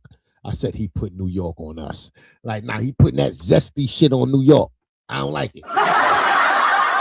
I don't like it. This nigga done put RuPaul on us. Like, this nigga done gave us RuPaul. No. RuPaul don't belong to New York. He belong to wherever the hell he came from. Don't do that. Shit. This nigga done gave us RuPaul. Old New York. The red light district, that seedy ass shit in Manhattan, faggery, scissory to the highest level, right? The fashion, Versace wasn't in no motherfucking Miami. They moved out of Miami. They brought this, all them sissies in fashion, the fashion houses. Where they start at? Damn. New York. Fucking the gay models and fucking all of them. New York. New York is ground zero from sissy shit, and New York took the sissy mentality and exported that sissy mentality all over the country. Hey, you know what? You know who else mad at you, bro? Who? I know you don't get no damn. I'm gonna tell you who else mad at you. Atlanta. Fuck them. Man, look here. Double fuck them. Motherfuck them niggas. Hey, listen. Tell them street niggas, guys, they I pissed. don't give a fuck about them niggas. You so street, but you let some rap niggas lead y'all down the road of purgatory. Y'all mad at everybody. Be mad at them rappers who get y'all indicted. Be mad at the, hey, listen. Hey, street niggas in Atlanta. Y'all want to be mad at somebody? You, just you, building your app. Nasty work. Yeah, talk about the Atlanta niggas. Yes, talk about the Atlanta niggas. Tell you who'd be mad. You'll be upset. Aggravated. Let's just start from the very beginning. You are aggravated. You're frustrated, aggravated, upset, angry, irate, mad as a motherfucker. Somebody be mad at a motherfucker at y'all motherfucking selves because the conditions that led to y'all being criticized now all over the world, specifically by podcasters and YouTubers, it came from y'all. It came from the street niggas allowing these rap niggas to present to the world that they were the kings of all street shit. It ain't motherfuckers from New Jersey or Wisconsin or Houston or New Orleans who put the... You niggas allowed this shit to fester. Y'all allowed this shit to breed. Maybe y'all covered up the wrongdoing. Maybe Atlanta got a little cocky because they had such a strong run. Maybe. There ain't... No. Not maybe. That's what happened. They're not used to being criticized. And so what happens is when you have a people in any particular situation who are not used to being told that they're wrong, right? Then what that does is that breeds corruption. That's how the corruption starts. When there's no system of checks and balances. The street niggas wasn't raising their voices, telling them rap niggas, hey, cut that shit out, bro. Y'all talking about real life situations going on here that have a real impact. You niggas are millionaires. Y'all don't have to be in Atlanta. Y'all can fly anywhere in the world y'all want to, right? At the end of the day, Thug free, Lucci free, Gunner free, 21 Savage free, Lil Baby free from right now, right? They all still millionaires. Look at all the niggas who lost their lives in that war between YFL and YFN. Yeah. Look at all the niggas who dead and in jail. Hey, it was one nigga that got 75 years. Everybody else gone home from the YSL shit. It's one nigga, man. I guess he shot at the police. They gave his ass 75 years, man. Do you think them rappers sending him some money? Probably not, man. You think all that thugging and shooting and all this shit, you think niggas giving the niggas some money? We know they ain't doing that. You know why? The niggas who ratted on them is still around here to be interviewed. The niggas who ratted in the YSL trial, they run around being interviewed. They hosting parties, living life. I was just I ain't even gonna say the club. I was at a club last week, and one of the main niggas who testified and ratted, it was been telling in YSL, was hosting the party. Damn, man, life goes on, man. What? So what you talking about? You lost your motherfucking man. Do Atlanta have the right to be offended though? No. Listen, when y'all help create a system that led to all the stupid ass shit that was going on down here, y'all gotta take that. Whether you want to or not, you gotta take that shit. It is what it is. Everybody, listen. Atlanta is not a city full of flawed motherfuckers, but Atlanta is Black Hollywood. It's a dope city, man. Yeah, it's a dope city, but it's Black Hollywood. You have people come here to be stars. And so the whole mentality of a person who come here to be a star, right? They're being greeted by an environment. They're being greeted by circumstances that make them believe that is possible. So it's like La La Land down here, right? Not the real Atlanta. Right. Let's separate Buckhead. Let's separate the entertainment Atlanta from the real street niggas. Are they real street niggas down here? Of course they are, bro. Yes. Why do we even have to go back and forth with that, right? We've been established. Yeah, but the street niggas are mad at the podcasters, the YouTubers, and the bloggers. They mad at them because they are criticizing what's happening down here. Don't get mad at us. Y'all should be mad at the motherfuckers who is false flagging, violating the rules, and doing bitch shit. Y'all see the microphones that Dogface got on right now, man. It's actually by DJI. It's mic 3. So if y'all want to do a podcast to show anything like that, you need some audio, go ahead and click the link in the description and go ahead and grab you one of the D. Everybody outside of Atlanta who's been trying to defend QCP, trying to label him a civilian, so therefore the snitching he did wasn't snitching, it was just what civilians do, like Miss Johnson sitting up in her window watching somebody steal your fucking car. No. But playing devil's advocate though, man, didn't his friend get killed and he told the cops who killed his friend? It ain't like he told on a dope boy up the street. Well, I mean, what's so horrible about that? It was a drug transaction. Oh. He was in the street. They had bags up in that motherfucker. You hear me? That's what it was. QCP ain't no L. QCP a street nigga. He shot motherfuckers and everything. He'd been in prison and everything. People don't know that. P has been to prison and everything. P ain't no motherfucking square. He a criminal. So therefore, if you've ever raised your right hand and pledged allegiance to the streets, you are forever beholden to that shit. And if you violate it, you can justify however you want to, however you choose to. But the facts are the facts are the facts are the facts. They're gonna always be the facts, whether you like them or not. Just like the streets gonna always be there, whether you decide to be in them or not. That shit ain't never cool. That's true. Right. You know what? A lot of people don't talk about this, My but we'll bring baby it up on Linda, hey lady. Q from World Star. Remember Q, the own World Star? Hey, A long lady. time ago, he released footage on his site once with a woman making her kids say, fuck Obama. Hey lady. It made Bill O'Reilly's show. And Bill said on air, hey man, the FBI needs to look into this Q. And then a guy named Michael Hayward of Media Lab did a 50-50 split with Q before his demise. My question to you is, they say he died from a heart disease, but did somebody want Q dead? Of course they did. World Star Hip Hop, it was, so listen, there was never before in the world of modern media or content create. World Star Hip Hop was the first content creator, man.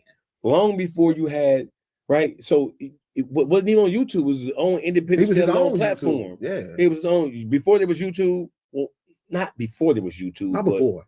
But He in was terms inspired of, by YouTube. So World Star Hip Hop was a content creators platform. So when it came to content creating, the truest sense of just kind of like taking information from everywhere. Turns out the government tracks. Please hit the like button, ladies. I would greatly appreciate it. Pretty faces. Shout out to Q from World Star Hip Hop. Rest in peace.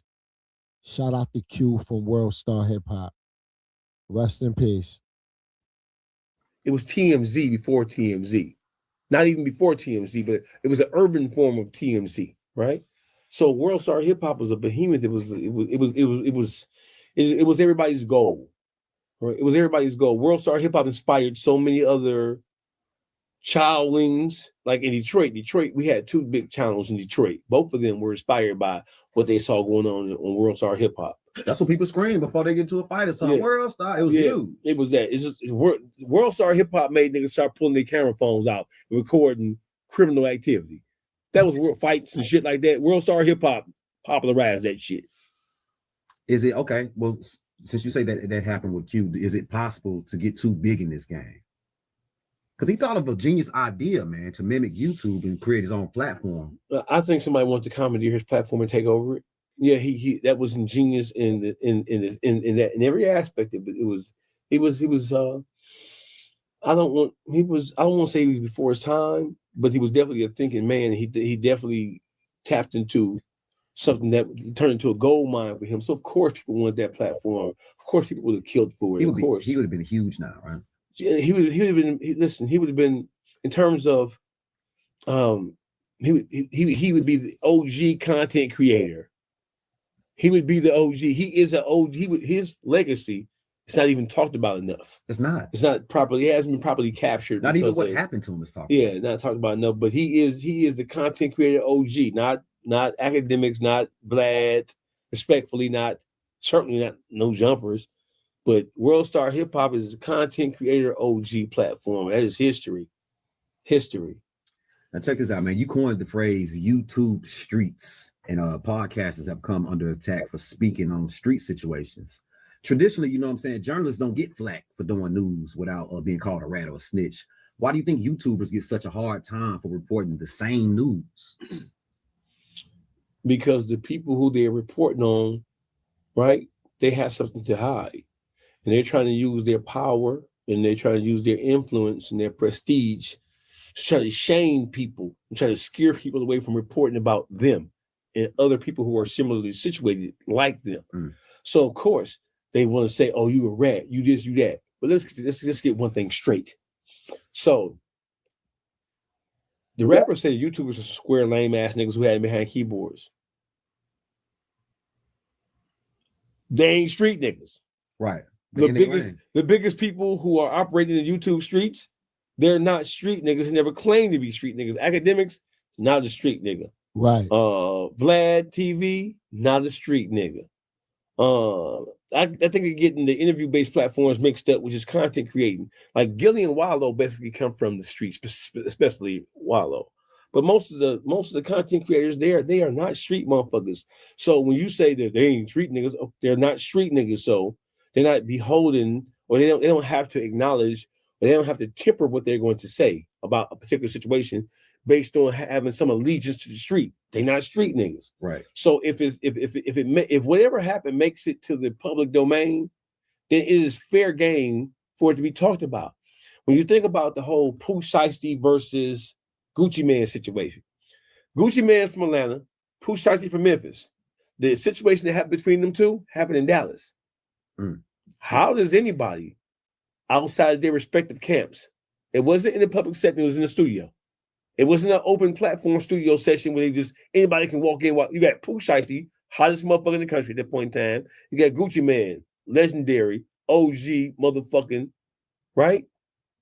How does anybody outside of their camps know what took place in that studio? Somebody in right there. I don't think Gucci Mane was with 3 other people. Pooh Shiesty was with a variety of different people. Whose benefit would it be for that information to have surfaced? Would it have been Gucci Mane's? Would it have been to Gucci's benefit to have it surfaced that somebody put hands on him and robbed him? No. So who the fuck do you think told that story?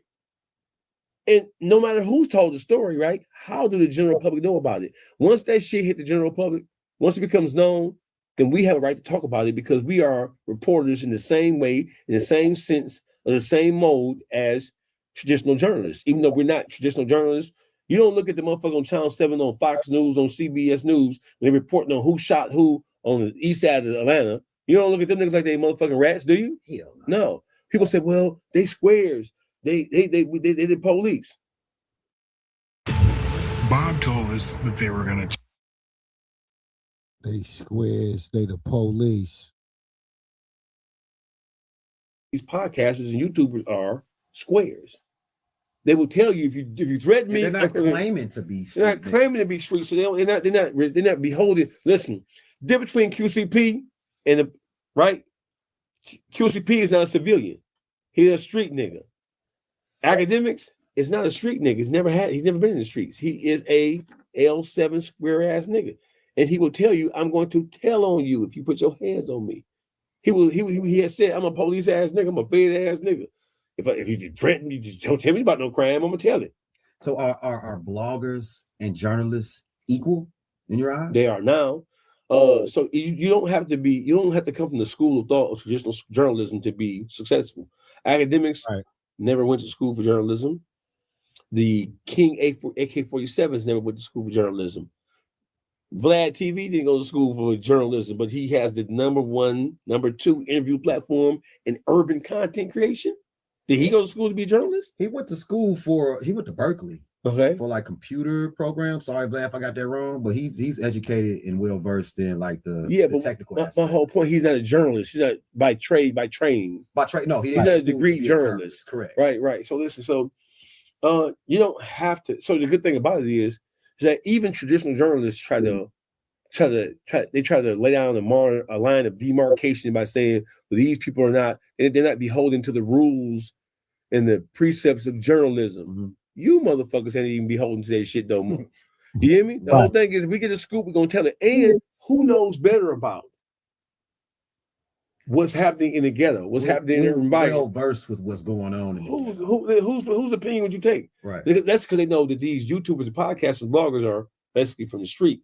So in their mind, even y'all not of the street, y'all should know better than report on street content. Hey, guess what? You stupid bitch ass nigga. Guess where it's supposed to start at? Like the home training start where? At home. Yeah. Guess where gangster shit and the knowledge of gangster shit transpiring supposed to start? In the streets. Supposed to start at home. You niggas telling everything you do. You put it in a rap record. You put it on Instagram. You put it on Twitter.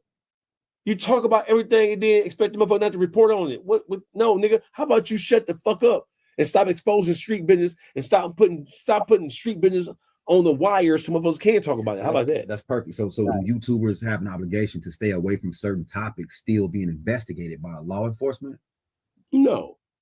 Does the news, does Channel 4, Channel 7 have an obligation to not report on something that has transpired? Lil Baby got into a situation Super Bowl weekend, last weekend, where an NFL player ended up getting shot.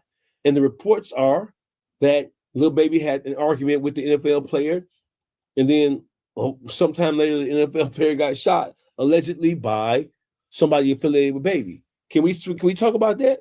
Yes, we can talk about it because it is in the public domain. Right. Right. Do we say Lil Baby did it? Nah, I don't even think the mainstream podcasters are saying he did it, except for Poetic Flacco. Mm-hmm. Flacco say he did it. You know what I'm saying? Yeah, but I mean, it's just about guarding your tongue and trying to be as responsible as possible because you are a non-traditional journalist. You do have, there is a higher bar that you're supposed, you're not just responsibility. A responsibility, right? Because people can already criticize you because you're not a traditional journalist, right? You don't have to be a traditional journalist, right? The good thing about it is rappers. If that's the case, you rappers ain't MCs. Y'all ain't writing down shit. Y'all punching every line. And half the lines don't make no sense. So we're going to compare apples and oranges. Yeah, most of you rappers are not. Y'all can't. Listen, the average rapper can't even rap their whole song because they punching on top of each. Yeah. So it's impossible for you to physically perform that song. I'm from the days you got to write your shit. Write your shit and be able to say it. Right. So do we say that these rappers ain't real rappers because y'all don't? Bro, Future don't write down shit. Nothing. As great as he is as an MC, he don't write down shit. Right? Let's speak on entitled siblings for a minute, man. Mm-hmm. You know what I'm saying? With famous siblings like Finesse 2 Times brother, you know what I'm saying? And he's now, a bitch ass nigga. And now Bro Rilla. She's a bitch ass nigga. Do you feel like successful siblings are obligated to take care of their family once they make it? I do feel like that. Whether you come from the ghetto or not, if you have siblings and you guys grew up with in a similar circumstance, in a similar situation, I do believe that you have an obligation to at least try, right? You can try to help people and try as you may, try as you might. Sometimes people don't take hold to that shit. They don't take heed to what you're trying to lay down. You know what I mean? I do believe that you have an obligation as a family member to look out for your family if you can, if they make it possible for you to. It's never been easier to start a podcast than with Riverside. Not all your goddamn family member. I don't agree with that completely. Must you do it? Nah. I believe you have a responsibility to do it. But if you have people who have turned against you, have moved against you, then it's fuck them. That's what I was gonna ask you. Right. It's when you move against me, it's fuck you, bitch. What if it's that cuz that you just ain't fuck with before you got the bag? It's fuck you, bitch. Right. It's fuck you, bitch. It can be my brother, it can be my blood brother, it can be my mama. If you move against me like Finesse 2 Times mama, then moved against him. Fuck you, hoe. Right. Go on back to sucking dick and doing what you was doing for the last 30, 40 years, hoe. That's how that go. You ain't got I'm listen. I think you do have a responsibility to try to help your people, right? But sometimes, man, it's not easy trying to help motherfuckers, especially motherfuckers looking in your pocket and trying to dig in using their eyes to dig in your pocket. Right. You know what I mean? You count my pocket by you using what the fuck is you, Superman? You looking through my motherfucking pants to see what my wallet like. You hear me? Right. No, you can't do all that. And then, it depends on your relationship with the motherfucker. If we didn't have a relationship like that prior to me getting famous and getting that bread, everything is relative according to our relationship and how our relationship was. If me and you didn't fuck around before I got famous, this motherfucker, whatever I do for you, whether I do anything or nothing, whether I do everything or nothing, that's on me. I don't owe you shit. If you wasn't shooting with me in the gym, I don't owe you motherfucking thing. But you, on paper, once you execute the play, don't be jumping like that. But on paper, if I was to map it out, I become a multimillionaire. I am going to, right? I might not just reach out and give everybody no money, but if somebody comes to me with a passive idea, with a business idea, yeah. And then like say, if I'm a millionaire, I'm looking at I know who I fuck with, and I know what the financial situation is. So if I'm like that in the bag and touchdown, I'm gonna say, hey, listen, man, I'm trying to create something so that everybody can benefit, so they ain't gotta just drain on me. So let's go buy a store. Let's go buy I'm opening up a liquor store. I'm opening up a restaurant. I'm gonna put you in one of them. If you don't want to work in none of that shit, I'm gonna pay you decent. You basically gonna teach them how to fish. Yeah. If I'm gonna create a business and I'm gonna offer you, or I'm going to use my power and influence to to have some influence over people who already have businesses to try to get my people in. Nepotism at its finest. Right. But once you turn against me, like this bro, first of all, you not bro really, you be getting fucked. Nigga been sticking dick to you. She said she ran some head one time, man. That's what she said, bro. Matter of fact, I'm gonna show the clip.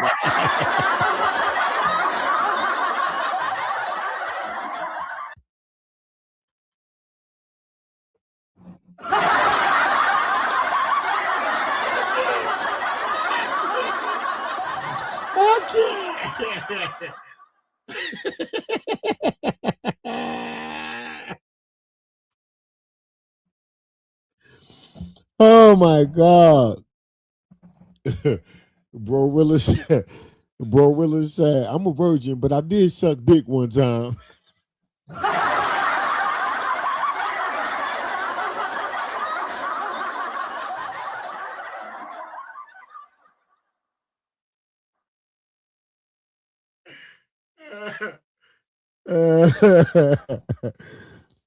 Oh shit. Oh, my stomach hurt. Right here. Let me ask you this though. She said she's starting to get her bag up now, right? She is. But started. I reached out. I talked to her manager. Is she going about it the wrong way though? Bro, she don't give a fuck. It's like selling dope. It's selling dope going about it the wrong way. I already don't got no relationship with you. How much more fucked up can my life be? Right? You got shit to lose. I ain't got shit to lose. I have zero to lose. Minus zero. So you already don't fuck with me. You know what I'm saying? I'm already your least favorite sibling, right? So I'm a probe off your ass. Is it right? Is selling drugs right? If you grew up in poverty and you pick up some crack or some heroin or some meth or some, and you go to slanging that shit, is that right? Or are you looking at it like you doing what you gotta do? From a moral standpoint, none of that shit is right, right? But it is fucked up because we just watched this broke ass, goofy ass bitch pro up off of just the purest negative shit you could think of, right? In our mind, in her eyes, she don't look at it like that because there's no unity, there's no fiber, no thread between them that locking them in. So that bro, she take dick, and then bro about that hoe, she's just an ugly hoe. I mean, Glorilla was an ugly bitch beforehand. So if you dress put some makeup on that pig, she might look good.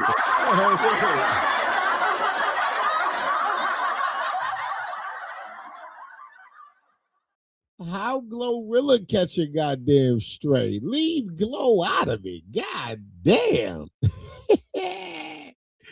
I ain't gonna lie, money did make Glorilla look marvelous, goddamn it. She pretty as a motherfucker, goddamn it.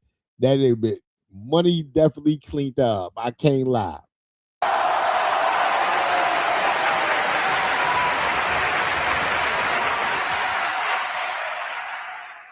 But leave her out of it. That don't matter right now. A wig on or something? Throw a wig on that bitch. Dress. Yeah, put them titties up, go get a BBL. She might be working with something. Let me ask you this, man. If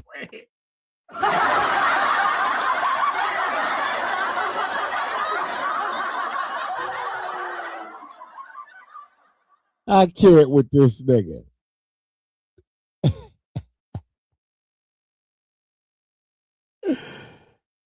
Your little brother was Drake, would you ask him to help you create a bigger situation for yourself?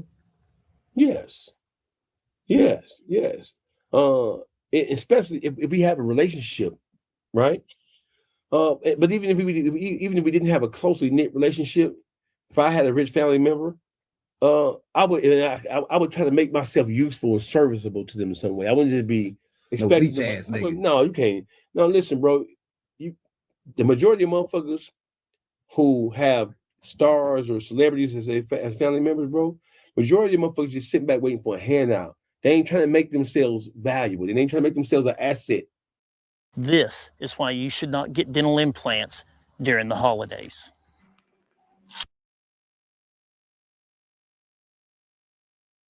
Expand, they just trying to take. You don't have an obligation to let the motherfuckers just take from you. I preach that to my kids. We all supposed to work together in unison. We all supposed to work together to build.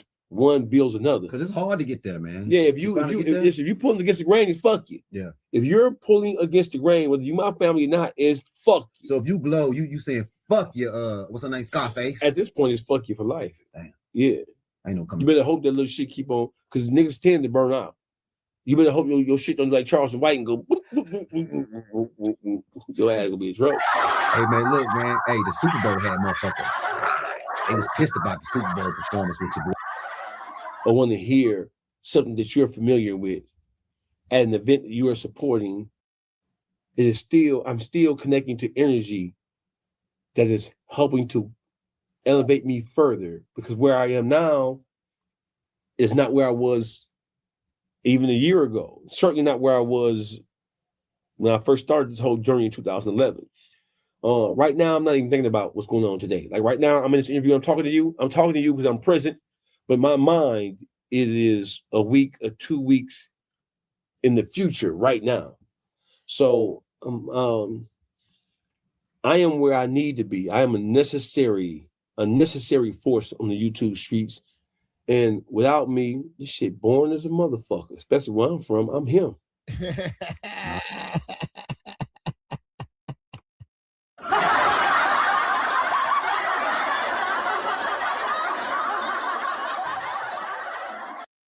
Shout out to Dogface. Shout out to Dogface. He was cooking. Dogface was definitely cooking just now. Yo, he too bro-rilla up. Yeah.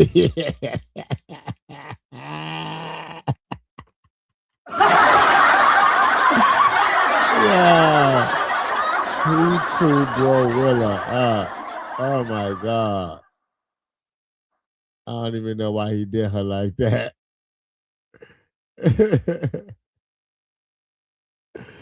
Please hit the like button, ladies. Please hit the like button. I would greatly appreciate it, pretty faces. Please hit the like button. Don't forget to sub up to the channel if you're here for the first time.